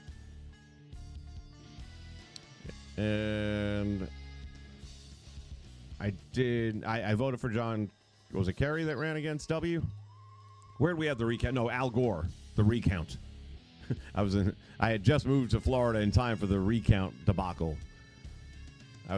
Probably a little later. I forget what year that was. That was in the 90s, I think, so I'd have been here for about 5 years at that time. And even though I can say in hindsight, probably a good thing that he didn't get it, it doesn't matter. The people voted for him in the state of Florida. They pulled a fast one to make it not count. There's a really good movie out there called Recount, if you've never seen it. I can't think of who's in it, but there's some familiar names. And they do a really good job of recapturing what was all going on, and some of it may be accurate so far as the private room conversations. Many years have gone by. People talk, write books, things like that. Some of it may be a little extra just for Hollywood, but nonetheless, the actual timeline of events and how it happened, that's all there, and that's all accurate. Definitely a good view, something to watch. Again, it's called Recount, and I recommend it. Matter of fact, it's one of those movies I should probably watch again sometime soon.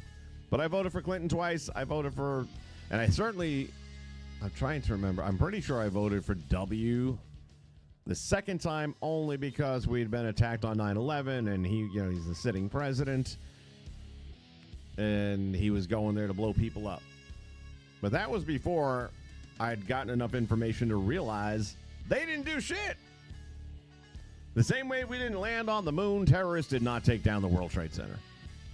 And 3 other buildings that had nothing to do with a plane whatsoever that just magically fell down, straight down into their own footprints. And there was no controlled demolition involved. No, of course not. We are going to suspend belief on the moon and all the physics that go with why we can't go there today. And we are going to suspend disbelief on physics and why buildings, numerous buildings, after burning for less than an hour, are not physically capable of falling straight down into their own footprint. The minute you know the official story is a lie, everything after it's a lie. It's all a lie. There's no truth to it. The truth are the interviews that were taking place that day live that I watched and I remembered seeing. And then years later when they're trying to repolish the story, and I'm like, what happened to the interview with this and that? And I finally get a hold of some documentaries, low-budget documentaries that were done. And finally, here's that interview I was talking about, where a guy who worked for the fire department, I don't know that he was working that day or not, but he was there that day while it was happening. So he may have been on his day off or got caught up in it or whatever. I don't remember. What I do remember is him saying, it's a controlled demolition. You could hear it. His quote, you could hear it going boom, boom, boom, boom, boom, boom, boom. That's how you bring a building straight down. There's no way on its own it could do that. Now, when people go back with the video, they've zoomed in and they've shown the little blasts coming out of the side of the building. But again, we're going to believe the official story. So, yeah, W I hate. I think he is an absolute... I said he was the worst president of all time. He should go down as such. But then we brought in Obama. Who knew the king couldn't hold the crown for more than one term? George W. instantly handed the crown of worst president over to Obama. So bad was that decision. And again, I voted for him because I hated W. I hated everything about him. And then Obama comes in, and I'm thinking, we need something different. We need to hopefully... And Obamacare sounded so good. You keep your plan, you keep your doctor, and it's all a lie. Then I'm going for the next election, and it's Obama against Mitt Romney. And I'm like, what the fuck is a Mitt? I've never heard of a Mitt. Not in my life. Not before, not since. I literally walked into the voting booth, not knowing who I'm voting for. And then the words of Obama echoed in my mind from 4 years earlier. If I don't do a good job, don't reelect me. I'm like, bam, that's the answer. And I voted for a Mitt Romney. I didn't know shit about Mitt Romney. Didn't matter. Bastard stayed in office for 4 more years, but now I hated his guts, and I'm stuck with him for 4 more years. But again, I voted for what was best in the moment based on the information accessible. Anyone who has only voted one party for 14 cycles, you either are the worst educated individual in the world when it comes to that topic, or you're just brainwashed. That's all there is to it. So I'm not sure exactly which one. My dad may be a combination of both, and I love my dad to death. But I have made it clear we cannot have any more political discussions because you come to this battle unarmed.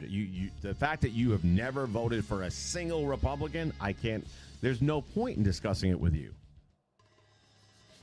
So we do better now that we don't talk politics anymore.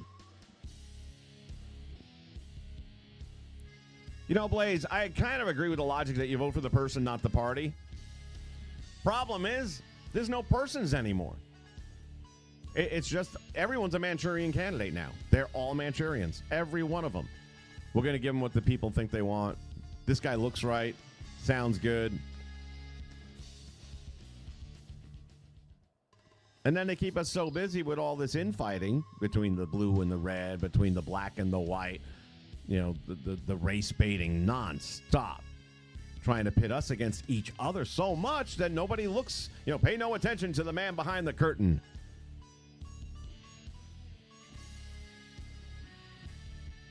Oven mitt. Yeah, that's kind of what went in my mind.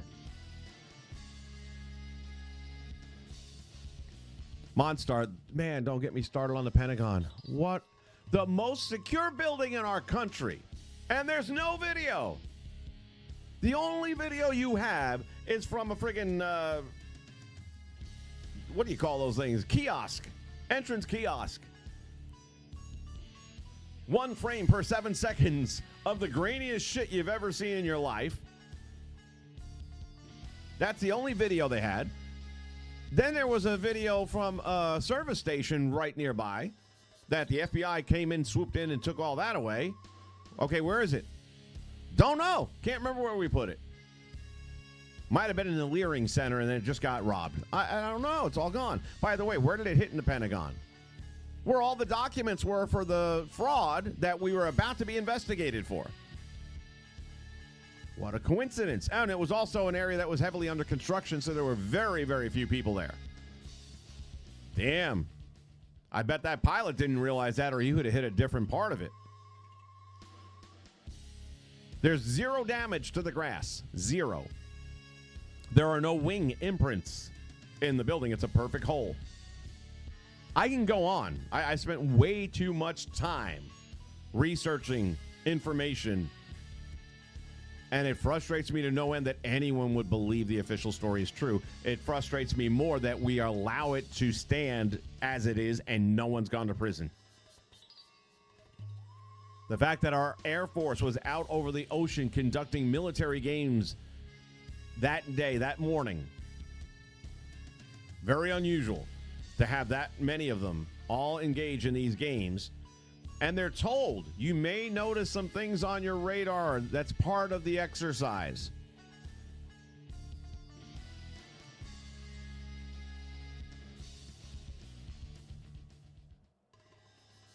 Ken Rogers, you snuck in there when I wasn't looking. Happy New Year to you, buddy. I swear we were video gaming all this time up until like the last half hour. So I know some people have probably cut out by this point of the conversation, and I understand it, but we're having a good conversation, and that's what it's all about, man. Open discourse.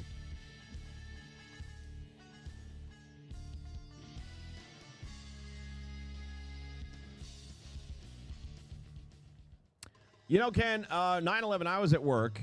We had a small hotel I was running at that time, and we had a TV in the lobby. And my girlfriend worked there as well, but she was off that morning, calls us up, say, hey, they hit the Twin Towers.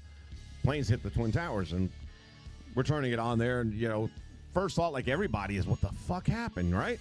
And then another plane hits the other tower, and then it's like, okay, no. Accident, that's out the door. We all said the same thing. At that time, bin Laden was a big name in the news. And I know that Howard Stern broadcast, I have listened to it start to finish on more than one occasion. He said what we all said in the moment. This is bin Laden. So I don't think it's funny that he knew. We were already preconditioned with many recent news stories that were running at the time that we were the target of these kind of people and this type of activity. Again, 9/11. In the history of aviation, how many times prior or since 9/11 have we failed to retrieve the black box? Answer, 0. On 9/11, how many times were we unable to retrieve the black box? All 4. How? Pennsylvania landed in the ground. Where's the black box? We get them out from the ocean over Long Island Sound when a plane went down. That was maybe shot with a ground-to-air missile. And they managed to get the black box from there. They get them out of the ocean all the time. They get them out of fiery wrecks all the time. There are witnesses that were at the Trade Center site, volunteers that were helping try to look for survivors and going through rubble, say they saw government officials walking out with these large orange boxes. By the way, they call them black boxes, but they're not. They're bright orange because it's easier to find them.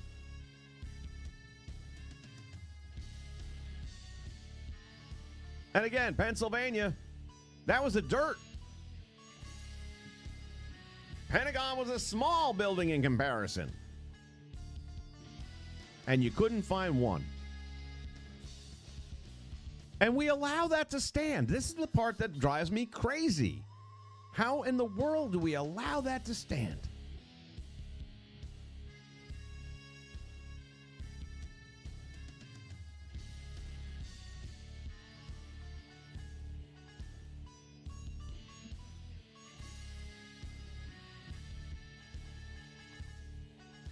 I did not see Jesse do an interview on that. I do.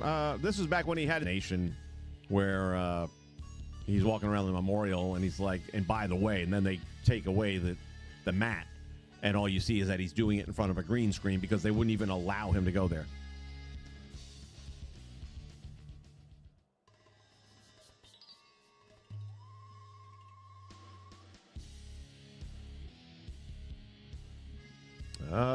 Something happening here? Something happening here? Maybe we're getting too close to hitting the nail on the head. All of a sudden, YouTube is buffering me up a little bit, it looks like. I don't know if you guys can still hear me or not.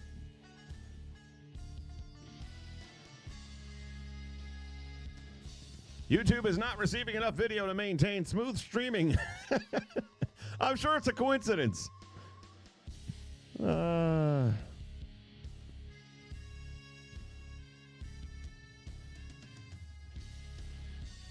Monstar, you're right. 1% do run everything. We just got to find those 1% and take them out.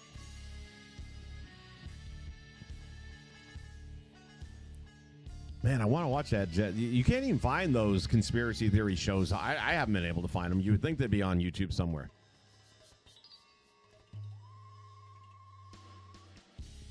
Indeed, the Pentagon footage is using the same technology as the moon landing. And not quite as good a technology as what McCoy is running on his program right now.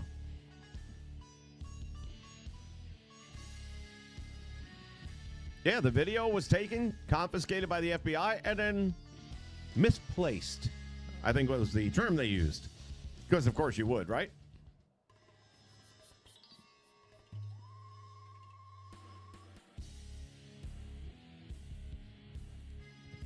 The true twin towers.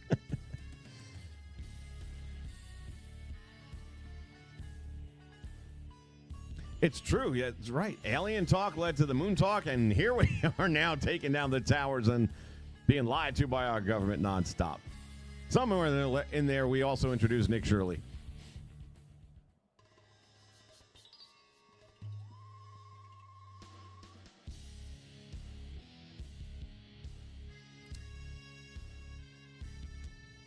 Yeah, I mean, I don't think anybody that was here for 9/11 will ever forget. It's one of those moments, you know, just like the older generation knows where they were when Kennedy was assassinated. This is our Kennedy. And you could even say that about Charlie Kirk now, I think.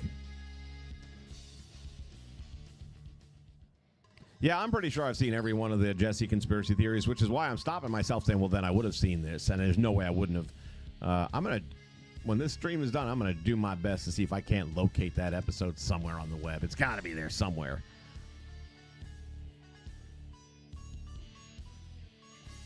Yeah, no play parts. Well, the funny thing is, there weren't the day of. About 3 or 4 days later, it was like, hey, look over here. There's a part of the fuselage.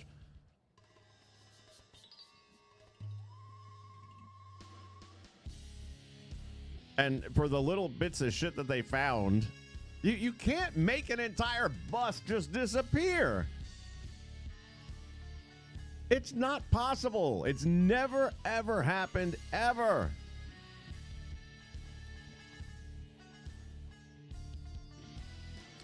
Wrong type of engine at the tower. Yeah, that's a technicality. Maybe they were just trying to cut back and use it. They knew the thing was going to be used as a demo, so they figured, don't go with the expensive one.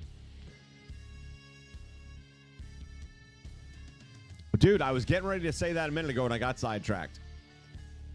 Towers come down, plane's gone, black boxes can't be found, but I found his passport. Here's the guy who flew the plane. I got his passport, and it's in pretty damn good shape, I gotta say. You find any other passports? Nope. The one that survived was from the terror.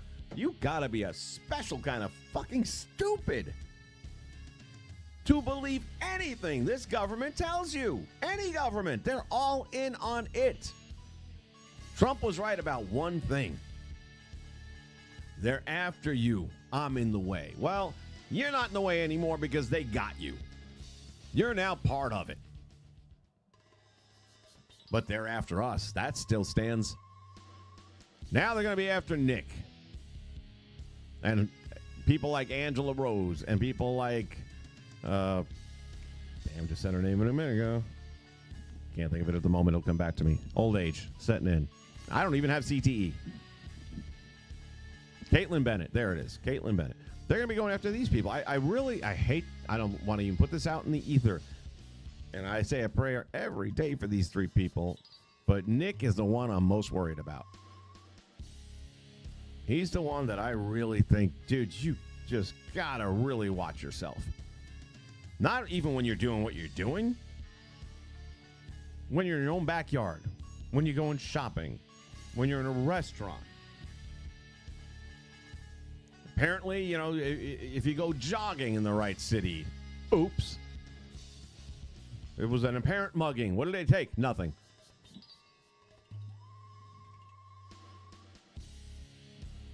Oh, yeah. Let's talk about the type of plane, the pilot that allegedly did it, the trajectory we want to have you believe that they took with the maneuvering that they did with this plane.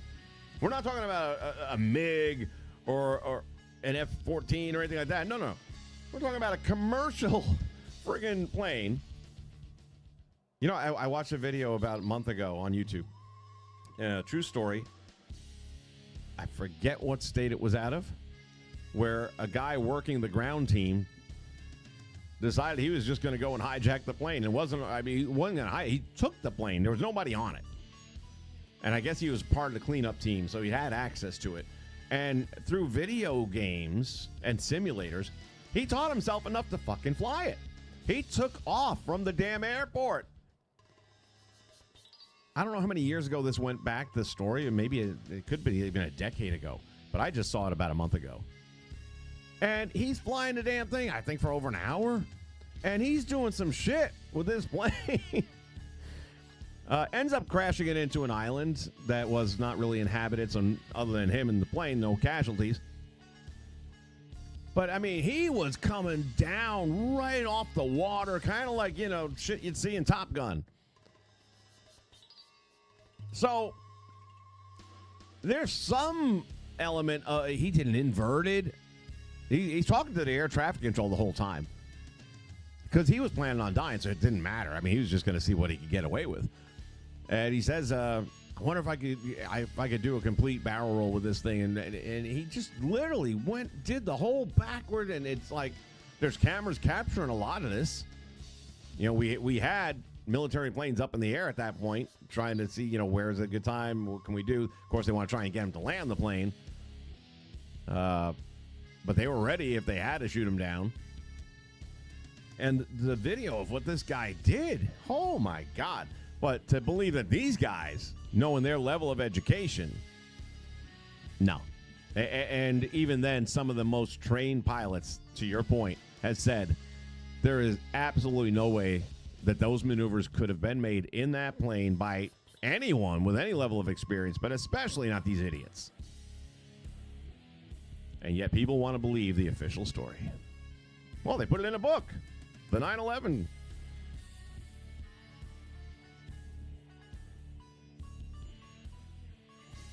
Yeah, one of these documents, so a couple of documentaries that I really swear by. One of them is called Spare Change, I believe. Or Loose Change, maybe. One of those two titles. Really, really, really good documentary. And then there's another one called In Plain Sight. Plane. Little play on the word. Plain sight goes on to describe if you're going to hide something, best way to do it is in plain sight. Where's a better place to do it than on the cover of Time magazine that has a very famous still photo of the second plane moments before impact, like milliseconds before impact. And he said if you look at the plane, it is not a commercial, it's the same Boeing design, but you look at this little undercarriage under the cockpit area, and it has this little bubble, for the lack of a better word, which, if it were a military plane, would have that because that would be where it would carry ammunitions or other such devices. The other thing it showed on the video is that the moment the nose of that plane impacted the building, there was an explosion beginning. Problem with that is there's no explosive devices until you get to the fuselage, which is back on the wings and the tail. Unless you had a bomb set up in the front. Now the question is, okay, so who are these people that are doing this, that are throwing their lives on it? It could have been Saudis. It could have been. Could have been Afghanis. Could have been. Could have been remote control. Then everyone's like, okay, so then what happened to all the passengers? And then I refer you to a movie called Capricorn 1 from the 70s. If you've not seen it, can't recommend it enough. Back then, they were saying this kind of shit could happen. Great movie. I think, was that OJ? I think OJ was in there. Fairly confident that might have been like one of OJ's first movies. Great movie to watch.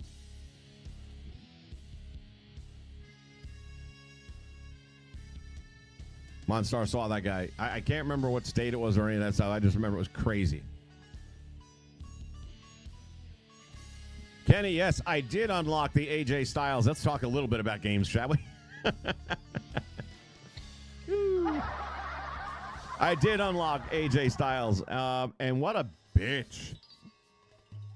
It was. I posted the video. Now, you watch the video, it's like, oh, wasn't that hard? That was day 2 after rage quitting like 20 matches because it's Super AJ. It kind of makes me think now I might go back. I think it was 2K19 where you could unlock the Chrome AJ Styles by beating The Undertaker at WrestleMania, that challenge they had, where Undertaker basically you touch him once and he's just going to tombstone you to hell. This was kind of that game. I mean, AJ was unforgiving. And I'm watching several other people's videos. All right, what they do different than I'm doing because I'm getting my ass kicked here quickly. The funny thing is, I thought you had to pin or submit him to achieve the goal.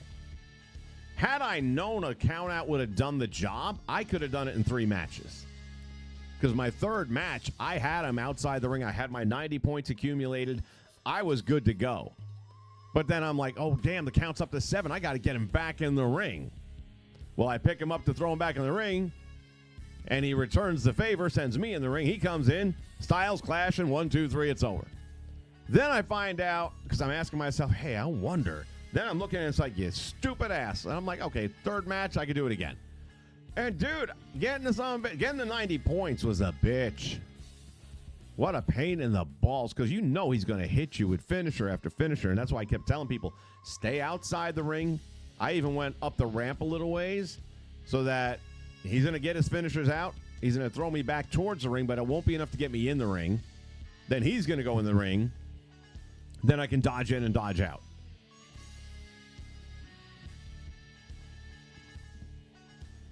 And the other thing is you want to really time your dodging in. Like the minute he taunts, jump in, hit him, get out.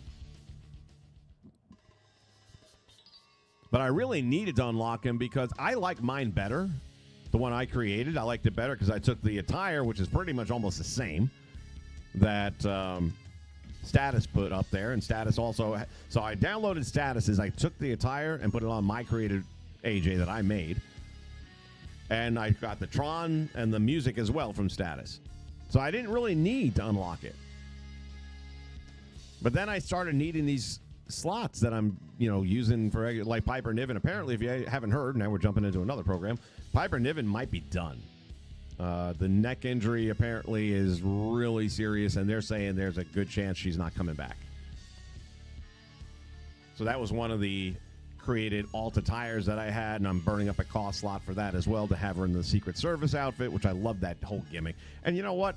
I say bring her back and let her just do that. She don't have to be in the ring. Let her stay there with the suit and all that and the glasses, and she can just run distraction and be a manager for Chelsea as long as the U.S. title thing goes. And they need to leave that belt on her. Oh, connect your encoder to server. Blah, blah, blah.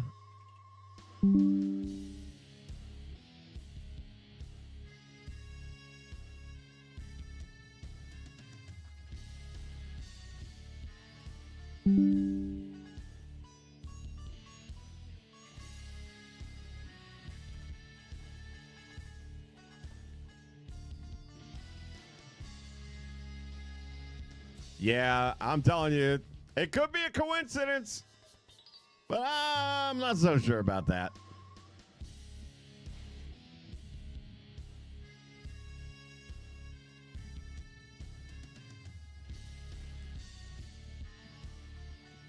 What would be the best video game that would in any way, and I'm guessing it might be a Call of Duty from a storyline perspective, that would in any way resemble what we're living through right now, so far as the level of bureaucracy and deceit, silencing, all of it. There's got to be a good video game so we can tie it all together.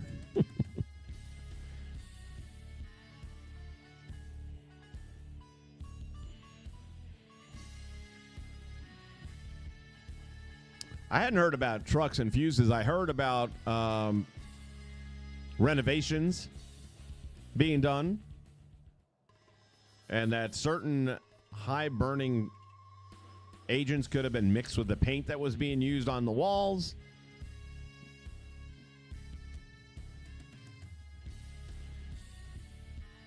Yeah, it was a little sad, the guy with the plane. But I got to tell you, for a person who learned how to do it, I just watched Gran Turismo, the movie. There's another girl on YouTube, young lady, that has a channel, Amelia Hartford is her name, and she's big into cars. I'm not even a car guy. She's a real pretty girl. Stumbled across her channel one day, and as much as you could say, well, you're only watching her because she's pretty. Yeah, she's pretty. But I've never seen anyone so passionate about cars like this girl is. I mean, she gets in there and does it all. She's grown her channel immensely over the last few years, and now owns her own warehouse, which is being converted into everything cars. I mean, she's got massive collection of high-end cars, and she's not a rich girl. I mean, she's making her money, and she's earned what she's got. But yeah, it's just I can't help but like watching people that are that passionate on whatever it is that they are talking about in those subjects.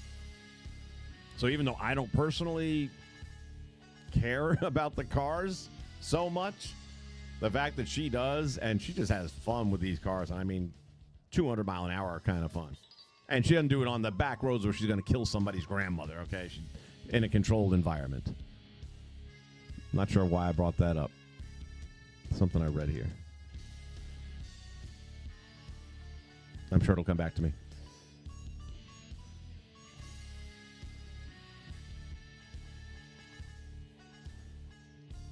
Yeah, I would still say bring Piper back in the manager role. She doesn't got to take bumps. Just let her be out there as a distraction, and because she looks legit. She reminds me of that incompetent bitch that was there in Pennsylvania when Trump was shot. Chunky, does not belong in a Secret Service attire and all that. There's an element of realism to that. So I hope they bring her back and just let her stay in the Secret Service thing as long as they keep that whole gimmick going with Chelsea. And, man, they just need to let – Chelsea should still be the one and only U.S. champion. There never should have been dropping the title. Huge mistakes. They gave it to Vega. They gave it to not Victoria, the other one, Julia, who did nothing with it. Nothing with it at all. Chelsea's doing all this on her own, man. She's you gave her the belt, and she went to town.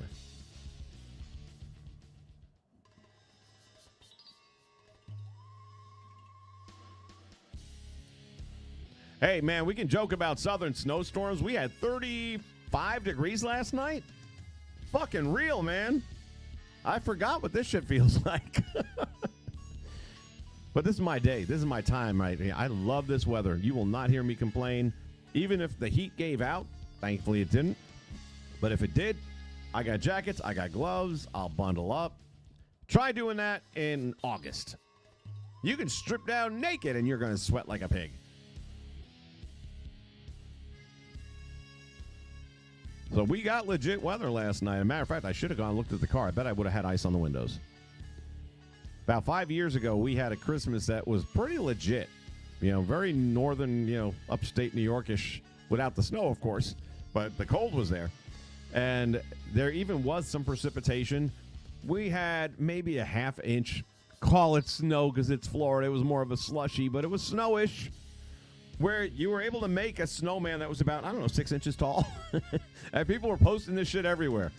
I was out there with a credit card trying to scrape off my windshield so I could see out the window. Almost thought about having my dad. I said, for Christmas, get me an ice scraper so I can use it once a year.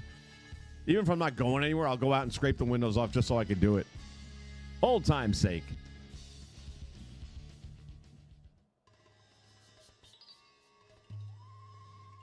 Ken, you joke?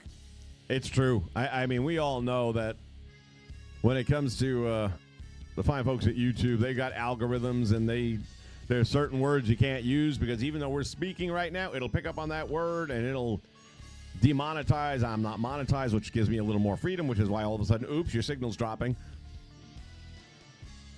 Watching guys like Jesse on Fire, Officer Tatum, they got to use terms like unalived or now grapes. Grape is a new word because if you don't have the G on there, it'll get you banned. I don't understand how you're running a platform like this where a word that actually has a meaning and a term behind it can't be used, but all right.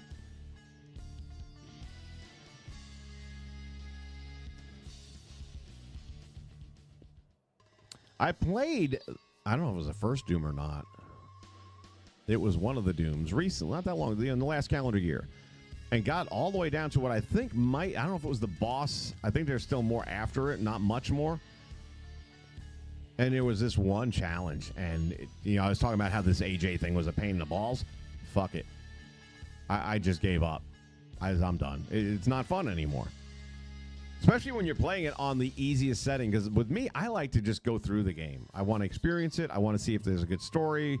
If there's, acting is halfway decent. I like cutscenes if they're done right. And yeah, get in there, engage a little bit. But I'm not, that guy who's got the shooting skills and all that stuff down. So I got to minimize the challenge on that. I got for Christmas NHL 26, EA's NHL 26. And I haven't picked up an NHL game in over a decade, way over a decade. And even then it was, maybe a little less than a decade because it was a free game on the PlayStation.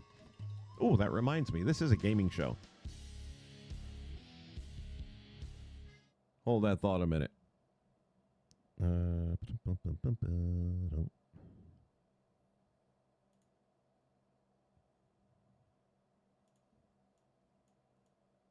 Come on, damn it.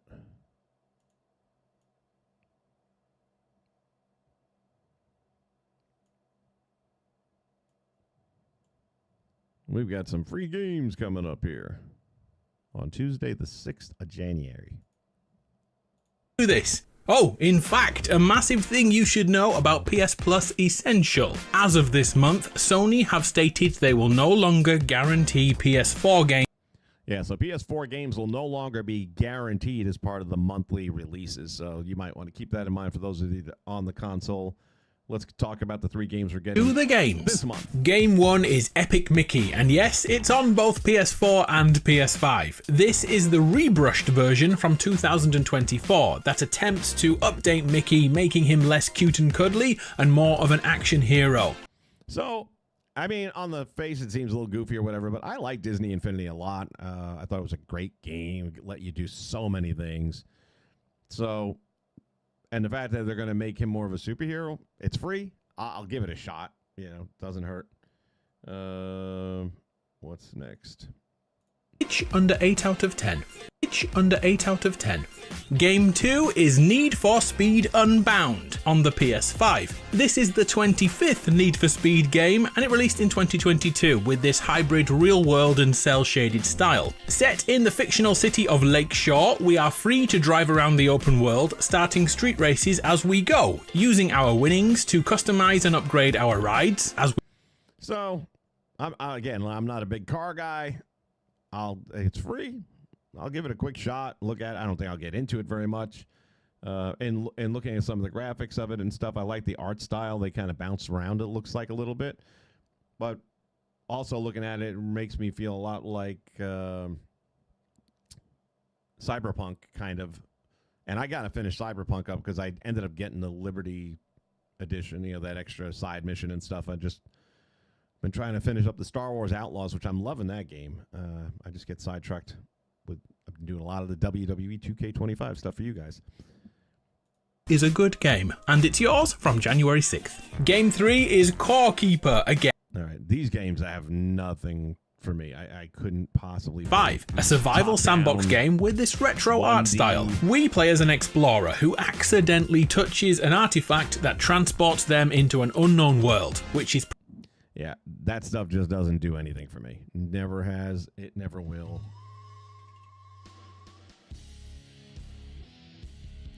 But there's some more gaming. So we can say that we were doing more gaming on here. Maybe they won't cut the connection now. But I did play Doom because it was free, and I got up to that one particular part. I don't think it was the boss battle, but I know it was getting close. And it was brutal. And I'm watching people online, how'd they get through it. Man, you just, no matter what setting you put it on, you got to be that guy. So, and then I still have another Doom in the free list that I downloaded, and it's just sitting in there. But after that experience, do I want to, invest, a couple hours, 4 hours, 5, whatever hours it was, to get so close to the end to have a challenge that is feasibly unbeatable? But yes, Doom would definitely tie into everything.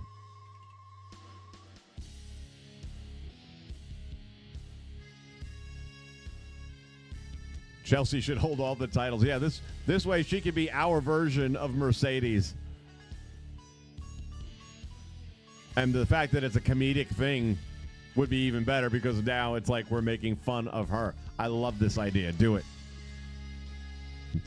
Make it so.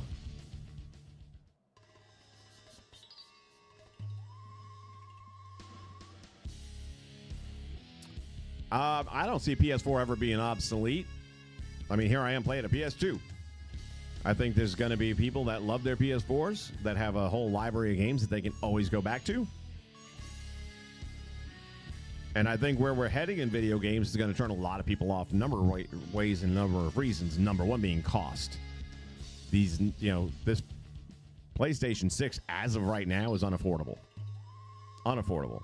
Not that if I had to come up with the money, like I need the newest game system, but why would I? You're talking about almost $1,000 now just for the console. Now, of course, they'll have a launch package, which will have one of the new titles and what have you. And then you're going to find out later, like we did with the PS5, that the controllers, they're not built to last. You're going to get drift stick pretty quickly if you play. And you can't fix the drift stick, really, unless you're one of those guys that can solder and all that kind of shit. I mean, it's a lot of work to do it. Or you can do what I ended up doing after. It's like, these controllers, $80 a pop, and I was already on my third one.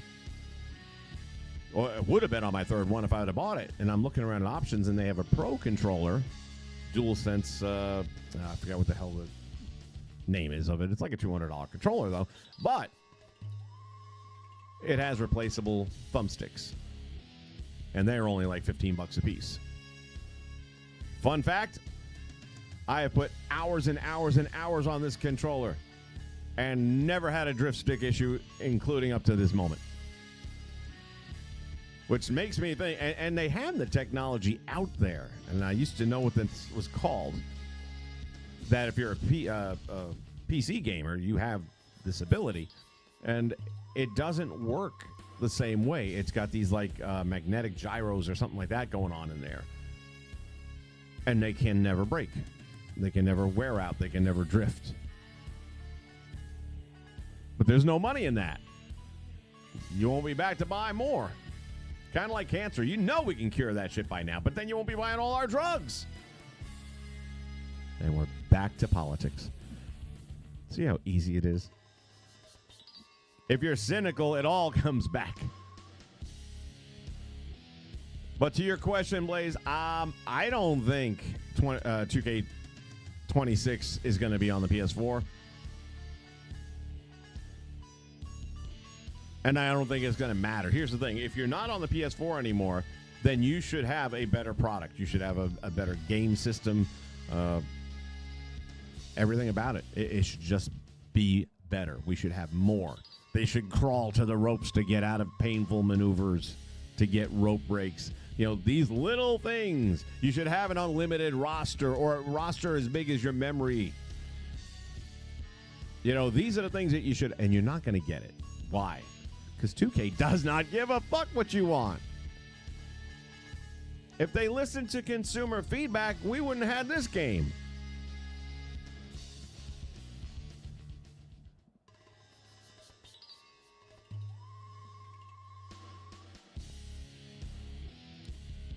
No, I don't think they weren't saying that there's no games coming out, Donnell. What they were saying is the free monthly games that you get, which is normally a 3-pack every month, that they're no longer guaranteeing that one of those games is going to be for the PS4. They may be all 3 for the PS5. And if you're a PS4 person, you're paying for something where you're supposed to get free games a month, and you're not going to get any. I don't see that happen. Now, what they did also say is that the PS5 game that you get, if it has a PS4 version, let's just say throw a game out there like Fallout 4 to be specific. If you buy Fallout 4, it was made for the PS4. It was never made for the PS5, but they've updated it now where you can get the PS5 version or the PS4 version. If you have one, you get both. So they will have some of those titles in there. So it's not that they're saying you're not going to get any. They're just saying that there could easily be a month where you don't get any.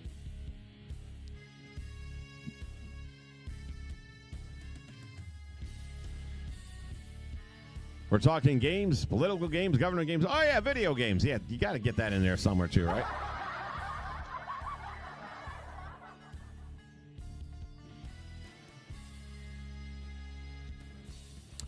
Well, yeah, we know that they were going to get to that point where they don't make them anymore. And it is what it is. I mean, there's no money in it. They're not going to go crazy and spend money on building out a game and trying to sell. I mean, they're trying to get away from physical stuff altogether. So then you have to start asking your question. The question has to be now, how close are they to the... Is it the PS2 or the PS3? No, PS3. No, it has to be the PS2, where you no longer can even go online to the store. You know, the whole community section of the PS2 is no longer a thing. That's when it becomes really obsolete because you can't even do anything at that point.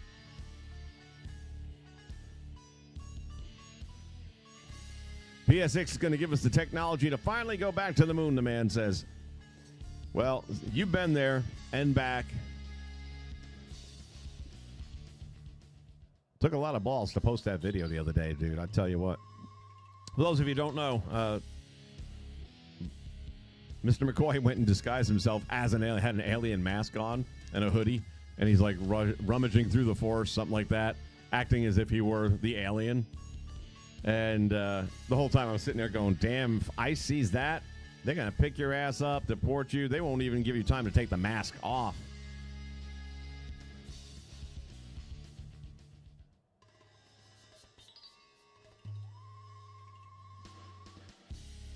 McCoy, I would totally do that on the PS5 with the 2K25 game with Chelsea if you could carry more than 2 belts. So if there were a way to be, you know, dripping with gold, I would absolutely fucking do it. Doc, welcome. Welcome to the Nation Network. Happy to have you here.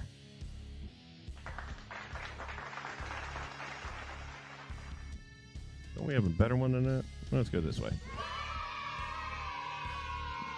Welcome, Doc. This came up in an algorithm I remember many years ago. I designed a couple logos for your Fire Pro. Oh, my goodness. I remember. The Saturday night, was it Saturday Night Fever or something like that? How the hell have you been, buddy?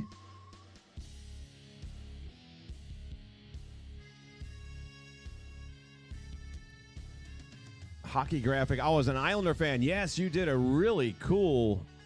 I was an Islander fan, and then you did on the 80s Stanley Cup championship team with, like, Bossy and Nystrom. Dude, how you been? Matter of fact, you kind of got me into...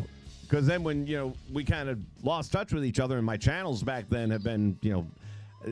They had copyright rules were a lot more strict back then, whereas now you can still get a copyright, but it's not a strike. It just means you can't monetize, and I don't monetize, so it doesn't bother me. But back then, shabam. And I was doing some of the TNA stuff you might recall. And by using their stuff, they just gave me a 1-2-3 punch that hit so fast I didn't even have time to freeze videos or take them down, and then lost the channel altogether. The channel itself is still up, though. I just have no way of accessing it. But, yeah, because of you and the fact that I kind of lost touch with you a little bit, I started doing my own learning on things like Excel and, of course, Photoshop. And now we got freaking AI doing even more than that. But, yeah, because of the stuff you came up with, I was, like, interested in learning how to create that myself. So, good to see you back. Thunder basketball logo, too, yeah. No, I do recall, again, I've always been making the content. It's just like I said, the channel got shut down, so I just started another one, and this is, I think, the third one now. I've just finished 21 years. I started in 2004, which is just after YouTube started to be a thing at all. I was in there early. I just never looked at it as something I was going to make a living at or even money at, because I would have to play by their rules when it comes to copyright. And my vision and the stuff that I want to put out there is a certain kind of way that might involve copyright music. It might involve copyright video. Or even if it is copyright video, you can still use it for under fair use. But they can still strike it. Now you have to fight it all out. I ain't got time to fight. And they bank on that. So I just say I'm not monetizing. I got this channel. I'm glad you found us. Really. For those of you in the chat, this guy and I go way back. Might be all the way to the first channel. It might be all the way to the first channel. But he was doing a lot of graphics for me.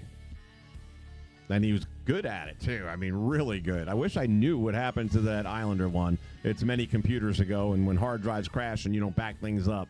But I remember it was like the word Islanders, and into each letter, it kind of like was hollowed out where a different image of a different player, whether it was scoring a goal or whatever the case may be. And I was just like, damn, that's cool. And now I have an idea how to do that kind of stuff. But I got the urge to learn it because of the work of Doc over here.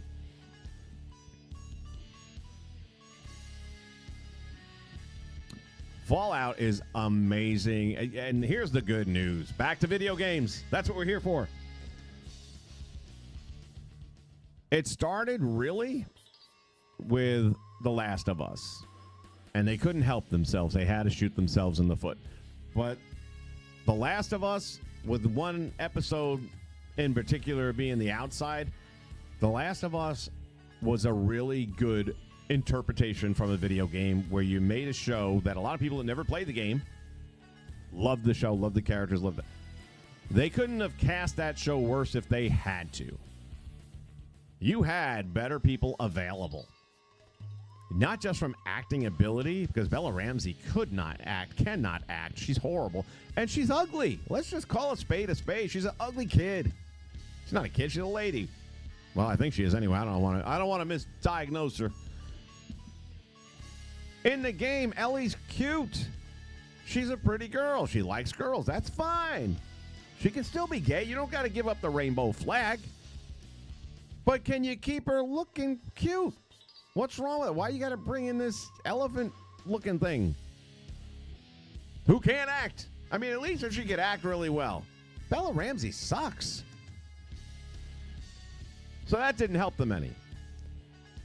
I don't think anything of Pascal's talent. I mean, the guy, I thought he was okay in the Mandalorian thing, but he's under a mask the whole time. Then he wants to go on strike and quit the show because he... Dude, you ain't that great an actor either. You're okay. But you're no Dustin Hoffman.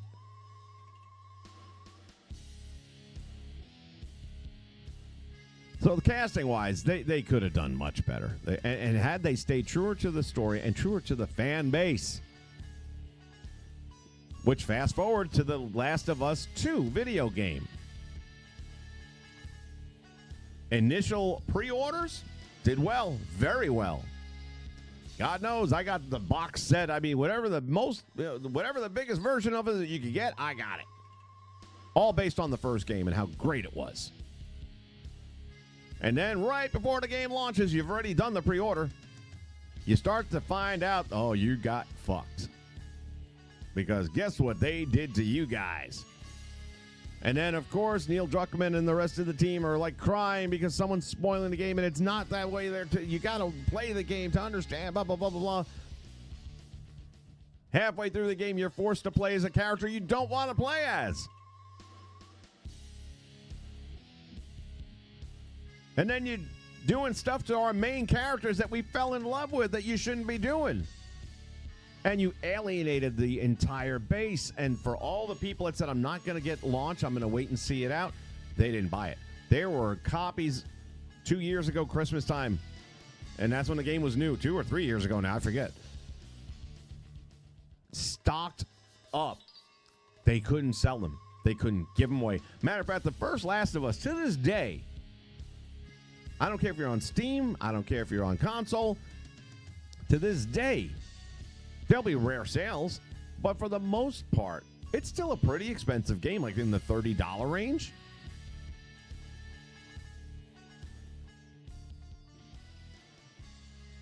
And back then, they never dropped on the PS5 when a new PS5 game came out. It ain't dropping anytime soon. Within 3 months, they discounted that thing down to $40.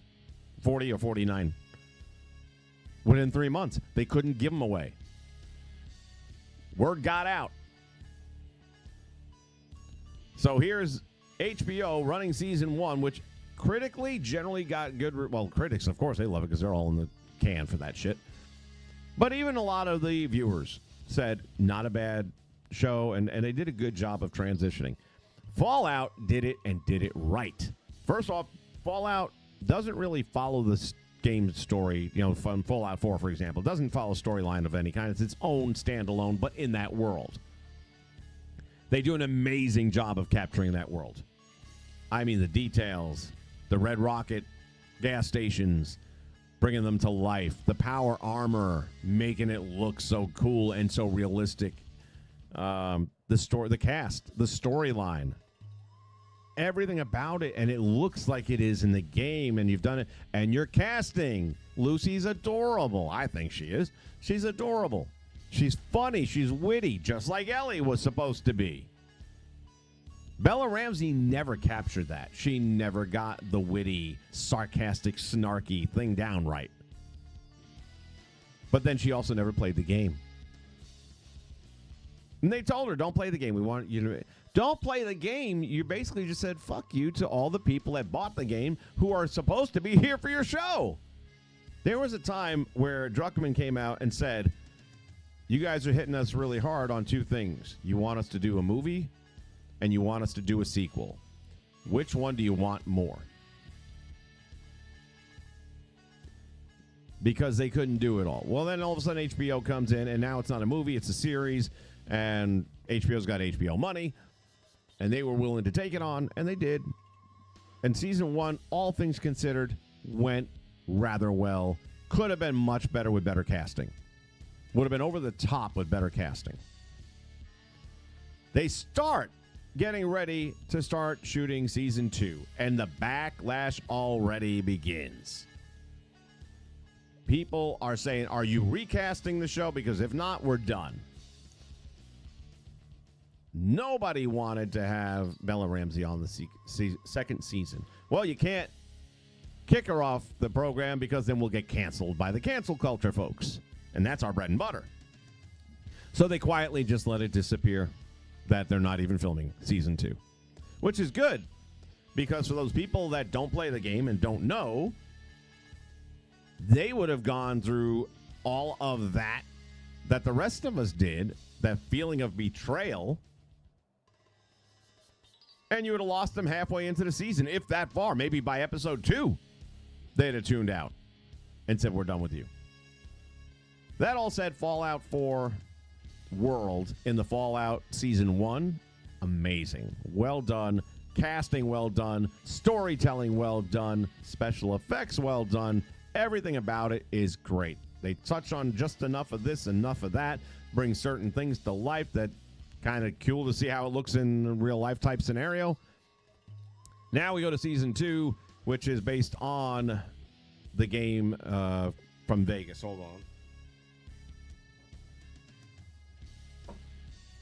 Which I have here somewhere. Fallout New Vegas, which is, again, the glare. That one there for the PS3. I started playing it. I don't know why I stopped. I should probably get back into that too. I got a lot of them that I start and then I step away. And hopefully I step away early on, because when I get to that point where I'm going to sit down on this game, I got to start over again because I forgot the buttons and shit, or the story that I started off on, things of that nature.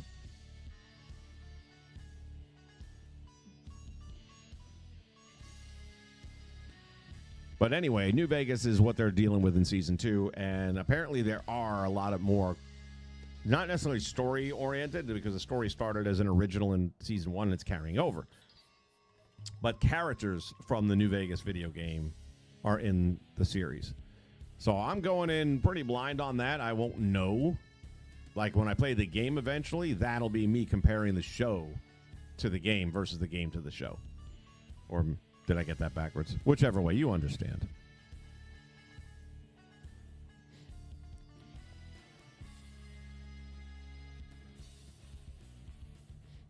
Yeah, Doc, I'm telling you, man, as soon as you told me who you were and what you were doing, I remembered that stuff real quick.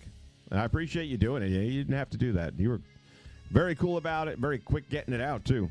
Guy does good work. What are you doing nowadays, man? Do you do anything with graphic arts? Blaze, you're right. I'm leering, not learning. I meant to say leering. Although, if you're not in Minnesota, do you have to say it? Minnesota. Yeah, you know, they talk that way around there, yeah? Maybe that's why they spelled it that way. We're leering.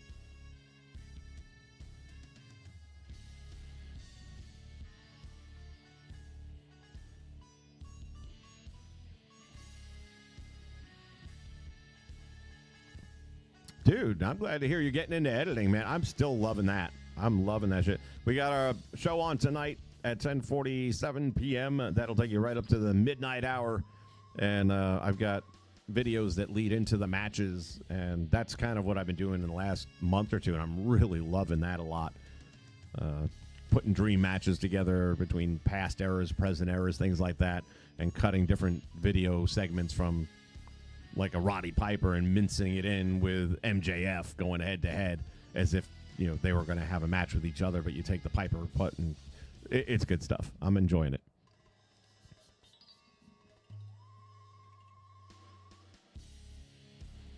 Yep, Last of Us was great. Part 2 game was amazing. I mean, gameplay, graphics, they added the element of crawling around and like ducking under vehicles and shit like that. So the stealth was off the hook. Not that other games haven't done that, but they didn't do it in the first one. So it was new to the series. There's a lot about that game from a game standpoint that is phenomenal. Acting is still on par. I mean, they did a good job of that. You got Ashley Johnson playing the voice of Ellie. The hell's his name playing Joel? Very, very famous voice actor. And I got his face, and I can't think of his name at this moment, but it'll probably pop back up in there. Even the girl that played Abby, strong acting. Everybody, again, the acting was on par. I mean, they were really solid acting. Even the writing wasn't bad dialogue-wise. It wasn't like, oh, my God, really? You have the character say that? It's just the friggin' wokeness of it. They went deep over the... A lot of people have this problem with female leads being pushed so much during this woke run. And I'm happy to say the woke thing is really running out. It's burning out. Ran out of gas. Had to. Wokeism is going to be disco. It was fun while it lasted. And I'm happy to say the bell bottoms are not coming back. But yeah, they went off the deep end with the woke aspect of it, and that's what killed them. It really did. It hurt their sales. It just, you betrayed your fan base, and you can't do that. You gotta read the room.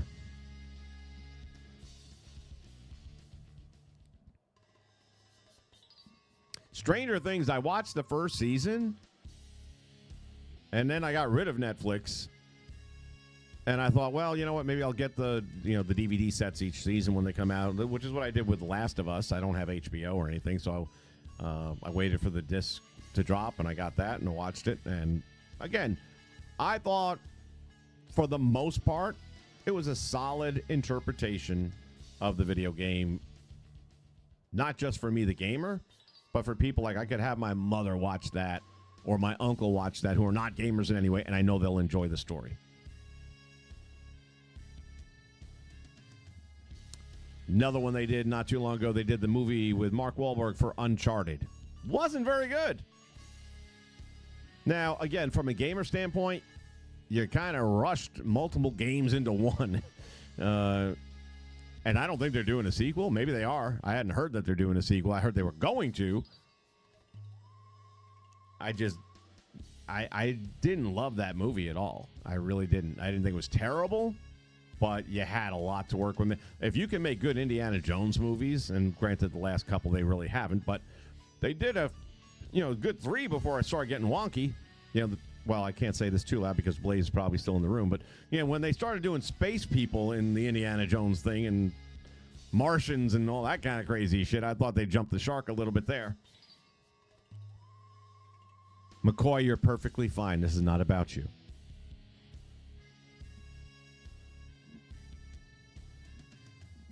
But yeah, Stranger Things, I stopped watching, and I can tell you right now that Millie Bobby Brown, whatever the hell her name is, Jesus, she woke or what, man? That girl drank the Kool-Aid. She bathes in the Kool-Aid.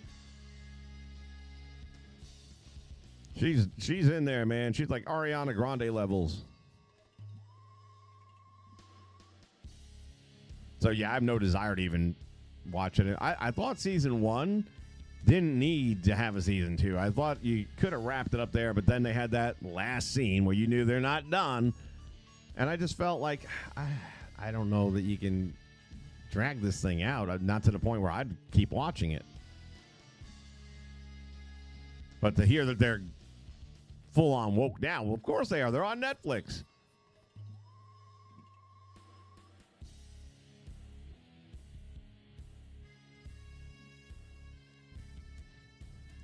Doesn't get his underwear from Kmart. Yeah, definitely.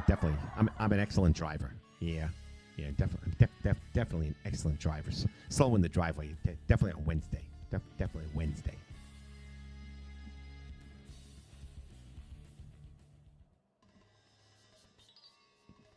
Yeah, definitely Wapner. Judge Wapner, 4 o'clock. Definitely 4 o'clock. Now, that's one of my favorite movies of all time. And of all people, Tom Cruise, please. I beg of Hollywood.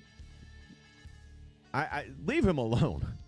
He's one of the actors that I've got tons of his movies that I can watch at any time. And even though I'm not a big fan of the Scientology part, and I wish he was, a little bit more on the other side, to each his own. He ain't shoving it down my throat. And he makes great movies, and he understands. He reads the room. Top Gun 2 did what no movie had done in over 2 years. Made money. Lots of it. And now we're working on Days of Thunder 2.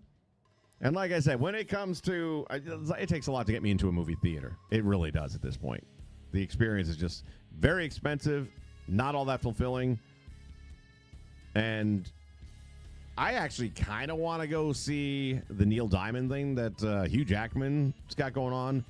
And I absolutely adore Goldie Hawn's daughter, Kate Hudson. Love her. I think she's gorgeous. Even now, she's getting a little older. Still think she's just drop dead gorgeous. She can sing in real life. I mean, she's got albums out and stuff. The girl's got a beautiful voice. But she's woke. But I'd still go to see this movie because she's not beating it down my throat. I don't see her on doing PSA announcements. And I'm pretty sure her mom and Kurt are definitely not woke. Goldie and Kurt have always been normal.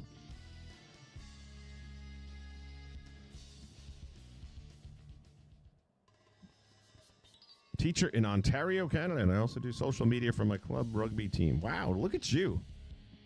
Couple of video weddings, there you go. Yeah, dude, I'm so happy to hear that, man. Really. And that's my dad was asking me what I'm doing with the video. What am I doing in the studio? What am I working on? I said just whatever I feel like. It's my hobby. It gets me away from the real world. And this is what I enjoy. I'm tired of the real world. I'm tired of dealing with people outside there. These entitled Karens and these HOA. I don't have an HOA, trust me. But I'm saying you see them in the world. Anyone who's in charge of an HOA, they think that they have this authority everywhere they go, whether it be to McDonald's, whether it be shopping in the food store, or whether it be driving on the road. I'm the president of the HOA. Fuck you. I'm not part of your HOA, bitch. There's just too many of these entitled people. And the younger ones are the worst of the bunch. The Gen Y and Gen Zs that, well, I don't want to go to have a job. I just want money. I'm going to vote for these people because they're going to give me free. You fucking idiots.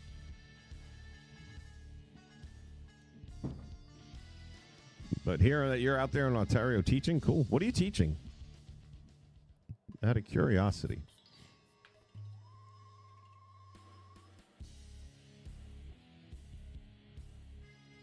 Is rugby a thing in Canada? Is that like a big thing? Because I'm sure we have some sort of rugby in the United States in like you're saying club scenario, but I've never once in Orlando or Central Florida in general ever seen anyone. I have seen some cricket, rarely people playing cricket, but I've never seen anything related to rugby. Not in these parts anyway. I'm sure you might find some state somewhere that does it. I don't know.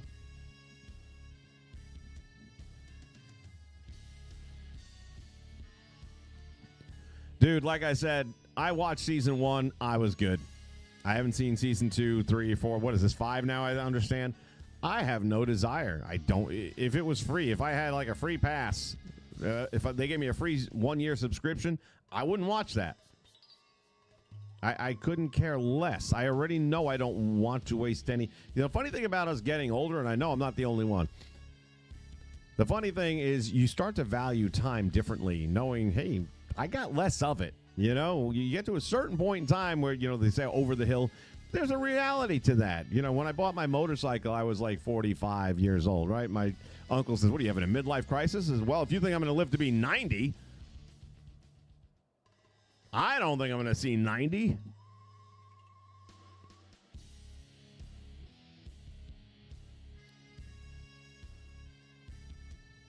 And that's the thing. Even my last employer, you know, when that contract ran out, there was another contract, and I kind of said, all right, I'll give it a shot. And then 3 weeks in, I said, nah.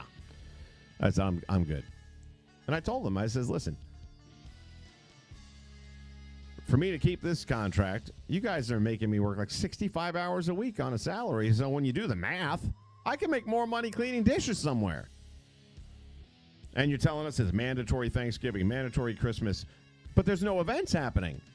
But if our team doesn't work, then our boss doesn't make money. He can't charge it back to the client, so he can't afford 20 of us not to show up for work because that's his money, and he likes his friggin' Bentley. He's driving a goddamn Bentley, and he has a yacht. Doesn't give a fuck about us. And I said, yeah, I'm just done. Y'all have a good time without me.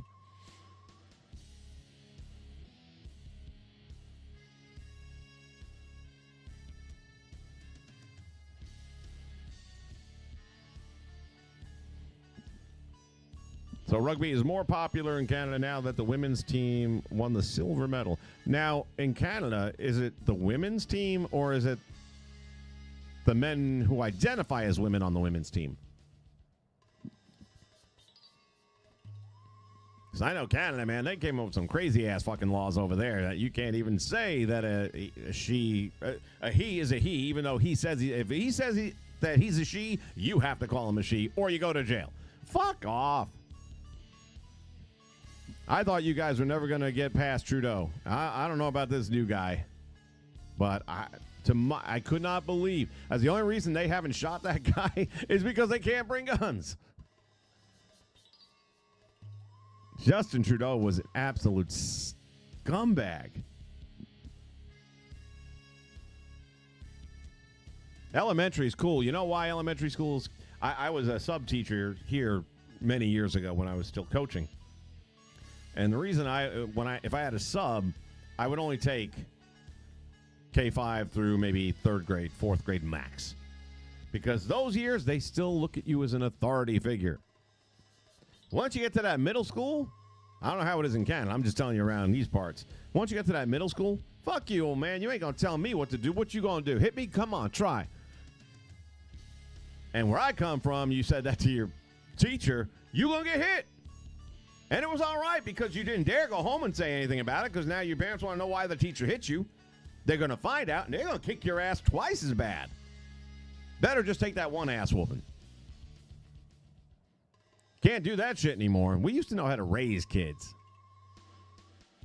Good thing I never had any because I can tell you right now, you ain't going to tell me I can't smack my kid. We all got smacked. We turned out fine. This generation, they are fucked.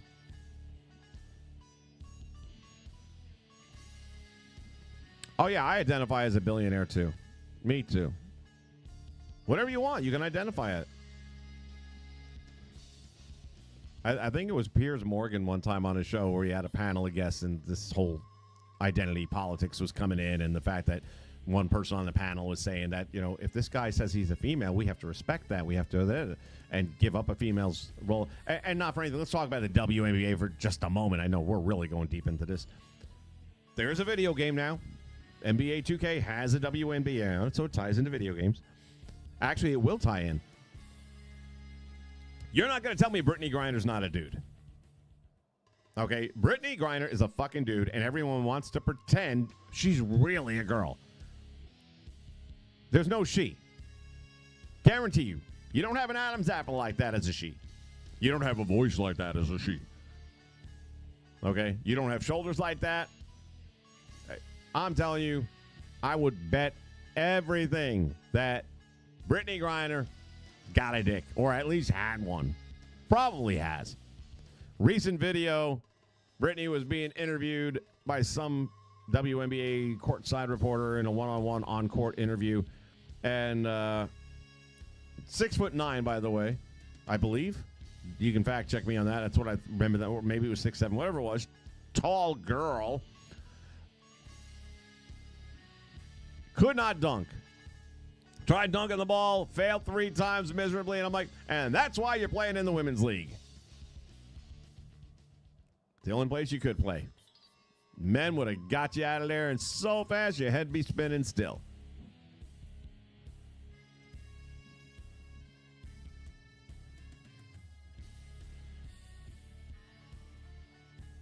I was wondering about that in other countries. I figure with Canada cracking down on so many things you can't say and this and that, I was wondering if they had done a better job of kind of indoctrinating children, kind of like China. You don't see, say what you will about North Korea. I don't know why. I watched one video over somebody, you know, one of these guys that like sneaks into places and stays the night or that kind of thing. Anyway, as a challenge, they were going to sneak into North Korea and break like all of their laws.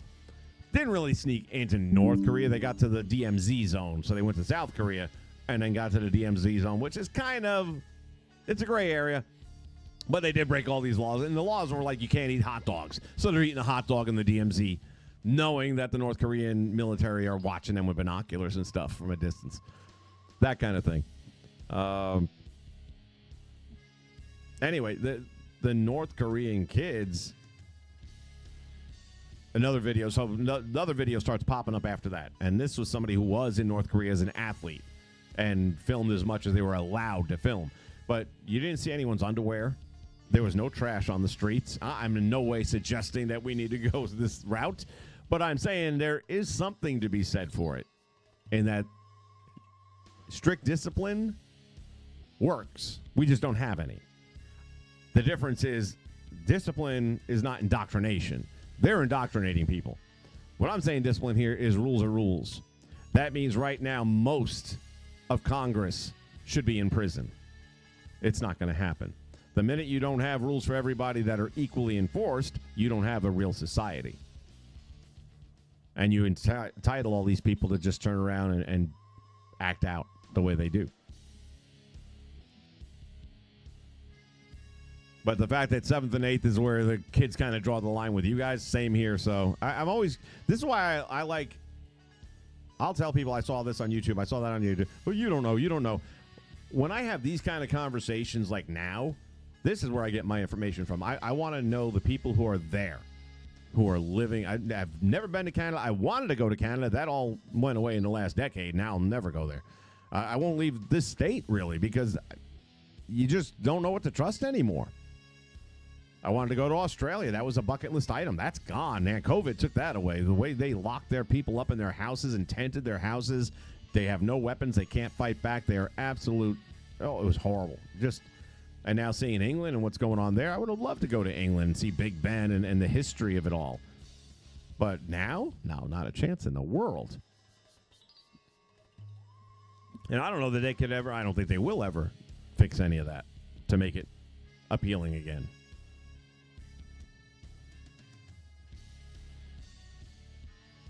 Yeah, the no failing in school thing goes back to every kid gets a trophy.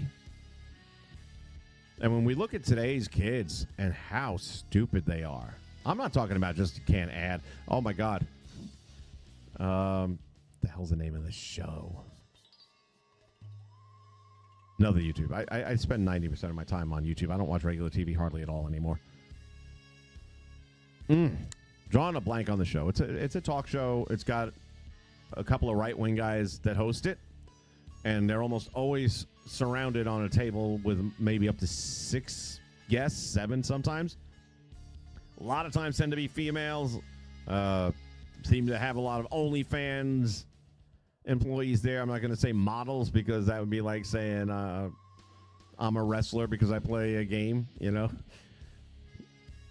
And the question was asked of these women.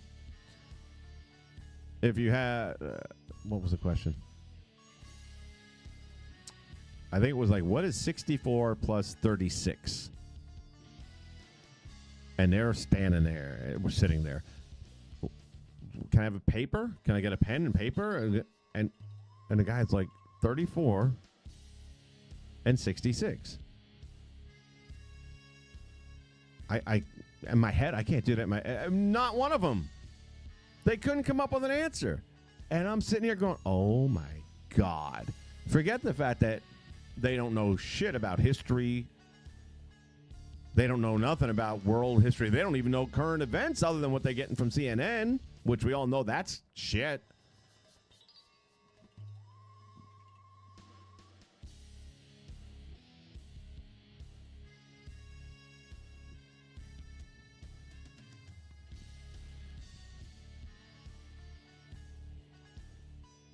Scott's in the house. Scott W., what's happening, man?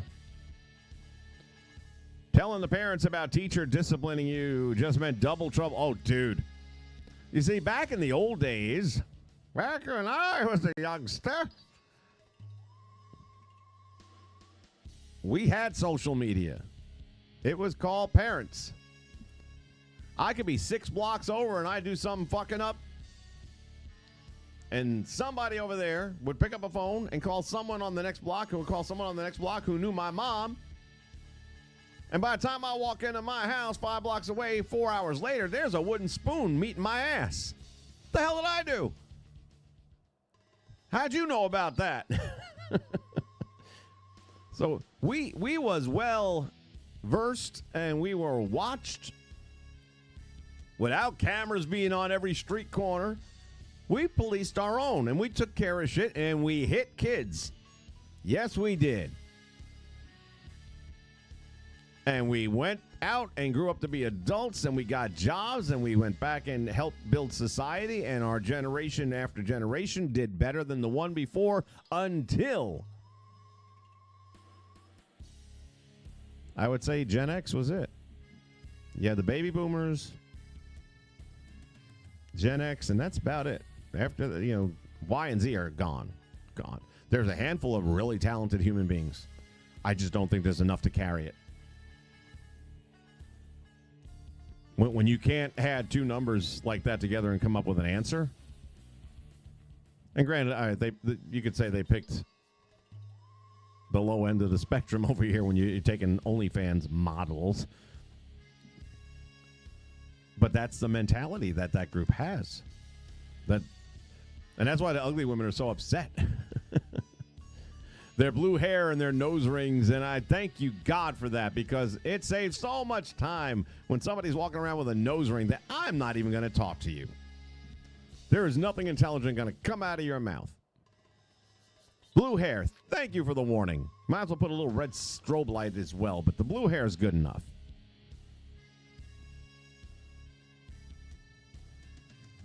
The Board of Education in the 2nd grade for cursing and spanked again by the principal with my own belt. Woo! Them's the good old days. Kevin! Happy New Year, sir. Thank you for stopping by. I promise you, we started out doing nothing but gaming on this channel and on this program today. And it has evolved into a really cool conversation, but not as much about gaming. I keep trying to bring it back into gaming a little bit here and there when I can. Oh, and I was with the NBA, WNBA. So here's the video game for 2K coming out, right? And this time around, anyone that doesn't know, I feel like even if you're not a WNBA fan, you should know this. And that is that they have a new player in town, and her name is Caitlin Clark. I coached girls basketball for 16 years. Let me tell you, this is something I never thought I'd see in my lifetime. A female player that is more marketable for all the right reasons than any guy in the league. Period.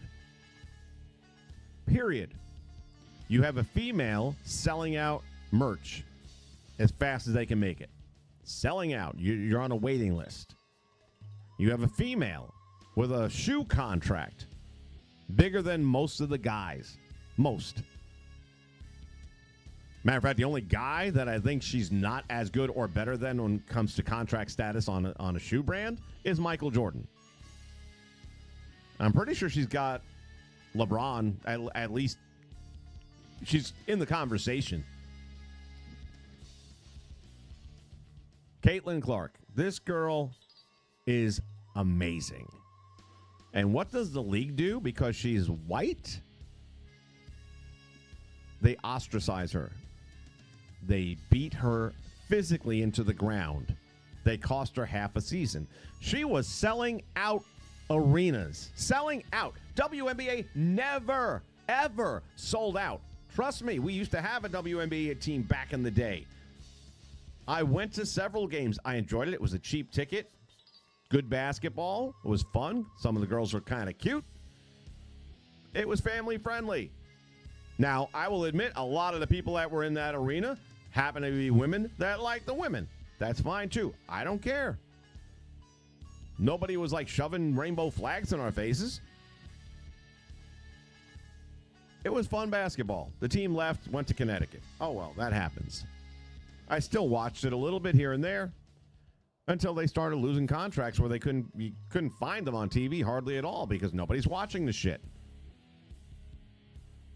Fast forward, here comes Caitlin Clark. Selling out. She's playing in Indiana. Their games are all sold out. But she now goes to Connecticut. She now goes to Seattle. She now goes to Houston. For her games, it's a sellout crowd. A lot of these places, they don't normally play in the arenas. They play in other venues that are smaller because they can't fill them. But for the games where Caitlin's coming to town, they move them to the arenas because they can sell those tickets and make that money. WNBA players got used to asking for their peanuts on the plane because they would fly coach. Now they have private transportation. The only reason the league survived up till now is the men's league paid for it. They hemorrhaged money every summer. They never made anything. Caitlin Clark comes along and you're in the black. You're making money. You're in the green. Revenue's up. Advertising is up. Merch is up. Attendance is up. You're traveling better. What do? Beat the shit out of that white girl. And that's all they've done. Now, fortunately, her teammates have come to her aid. Sophie Cunningham, I love that girl. She came and beat the piss out of that girl that took out Caitlin. I don't know, and I keep saying it won't benefit me in the sense that I'll have less exposure to seeing her play. But fuck the WNBA, girl. You don't need them. They need you. Go play in Europe. You'll make more money. They will treat you the way you deserve to be treated. They'll protect you because they know this is the cash cow. This is the golden goose. Let's bring that back to the video game because that's what we're here, right? Game on. So the 2K video game comes out, and because they are so heavily pushing the success of the WNBA, you have whatever NBA guy it is. I have no idea whose face is on the cover. And then in a somewhat shadow side-by-side kind of profile picture, you have a WNBA player. It's not Caitlin Clark. I'm actually drawing a blank on her name, which is amazing to me that I could do that. She thinks she actually had a quote during a press conference, again, as the numbers are going up, the attendance is going up, the transportation. And they're saying to her, you know, the Caitlin Clark effect and all that. She says, no, y'all need to understand something. This ain't about one player. They're coming here to see me, too. Angel Reese. Nobody, Angel, nobody was coming to see you. It became a summer-long festival. This guy had a channel where he just put out shorts every time Angel Reese played a game. This girl was the worst player, is the worst player in the WNBA. She can't dribble. She can't shoot. She can't rebound. She can't do shit. She trips over her own 2 feet all the time. I'm not making this up. If you want to laugh, go into the shorts on YouTube, search for Angel Reese, and you're going to see the guy who does his own kind of play-by-play. It's hilarious. Calls her a baby giraffe because she moves like one. Uncoordinated. She can't dribble. She gets packed all the time, multiple times over and over again. She was like the second overall pick, felt she should have been first. Well, why is she on the cover art? Because she's a black girl. That's it. That's it. Not because of her talent, because she's black. And we got to have, it's got to be about black people. You know what? Fuck you. Because back when it was all about Larry Bird, no one had a problem when Michael Jordan came along and took that torch and ran with it. Or even Magic Johnson, for that matter. But definitely MJ. We had no problem because he was simply the best. And we acknowledge that. You should be on the cover. You should be on the Time Magazine, Sports Illustrated. We should be buying the Jordan shoes. Because, damn it, that's the peak. Now, all of a sudden, you got a white girl that's better than all of the other talent. I don't care what color. But we can't let her have the cover. They kept her off the U.S. team last time out. Oh, she was, she's a rookie. And fuck rookie, she's better than your whole team.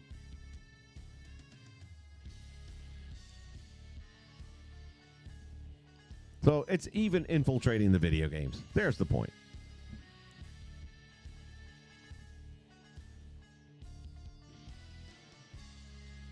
Scott, man, you couldn't have said that better. Gen X is the last generation to learn survival skills on the fly merely by playing on rusty metal monkey bars and playing dodgeball with the hard rubber ball. I don't know if it was hard, but it was hard if it hit you in the face. That's for damn sure.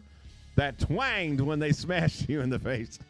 That sound effect will haunt many kids or adults now from their childhood for many years to come. It did have its own sound effect. If you know, you know. And if you don't, you're a pussy.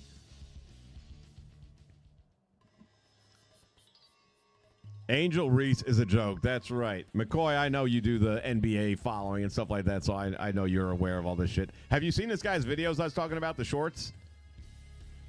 Angel Reese, part 25.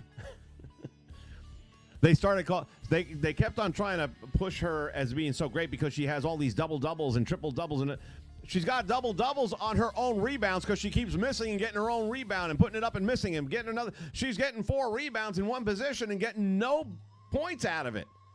So they started calling them me-bounds. Everyone paying to see Angel Reese in the art of the me-bound. I mean, it was these videos. I mean, I just couldn't wait to click on the next one. I hated when she had an off day. Damn it, no video. Guys, watch them. You will laugh. You will cry laughing. This girl sucks so bad for someone who thinks she's a pretty girl. But even in saying that, here's the difference. One of the things they started doing with the WNBA is kind of what they do with the WWE. Like anytime you watch SmackDown or Raw now, they show you the participants walking in the building with their tote bags behind them, and they're in their nice clothing and all that kind of stuff. They're not in costume yet. And they're doing that now with the WNBA. And when Caitlin Clark is walking in, she looks like class. Her posture is amazing. Her hair is flawless. Nice makeup on, not over the top. Her attire is so professional and she looks business. She looks like somebody you want to have representing your brand. Sophie comes in, takes it up to a different notch, a little bit more sex appeal. But again, class. Angel walks in. There are days where I think she might have been raised by Will Smith and Jada. Because if you've seen the way their son has been dressing for award shows lately, oh boy, somebody needs to get on the couch.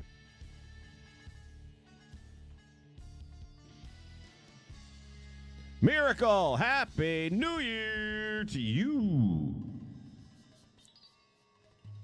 We've been talking about everything. It's been a great conversation, man. This is going much longer than I ever anticipated. But I'm enjoying the stream, so we're going to stick with it. Fuck it. If I would have put, here's a funny thing. If I would have put Amendment 1 in the title, none of y'all would be here right now. But the conversation has been about 50-50. And it wasn't me this time.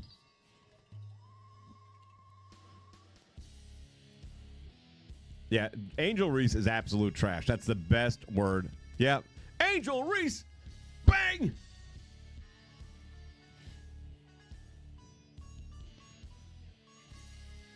She's so bad. So bad.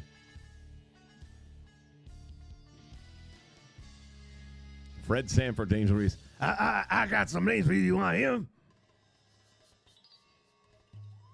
Fred be watching the game and be, Oh, this is the big one, Elizabeth. I'm coming, Elizabeth.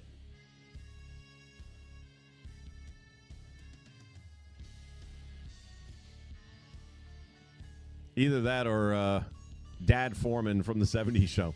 Dumbass. It's one thing to be a complete and utter moron. It's another thing to open your mouth and remove any shadow of a doubt that may have existed. And boy, Angel. She seems to think that she's it.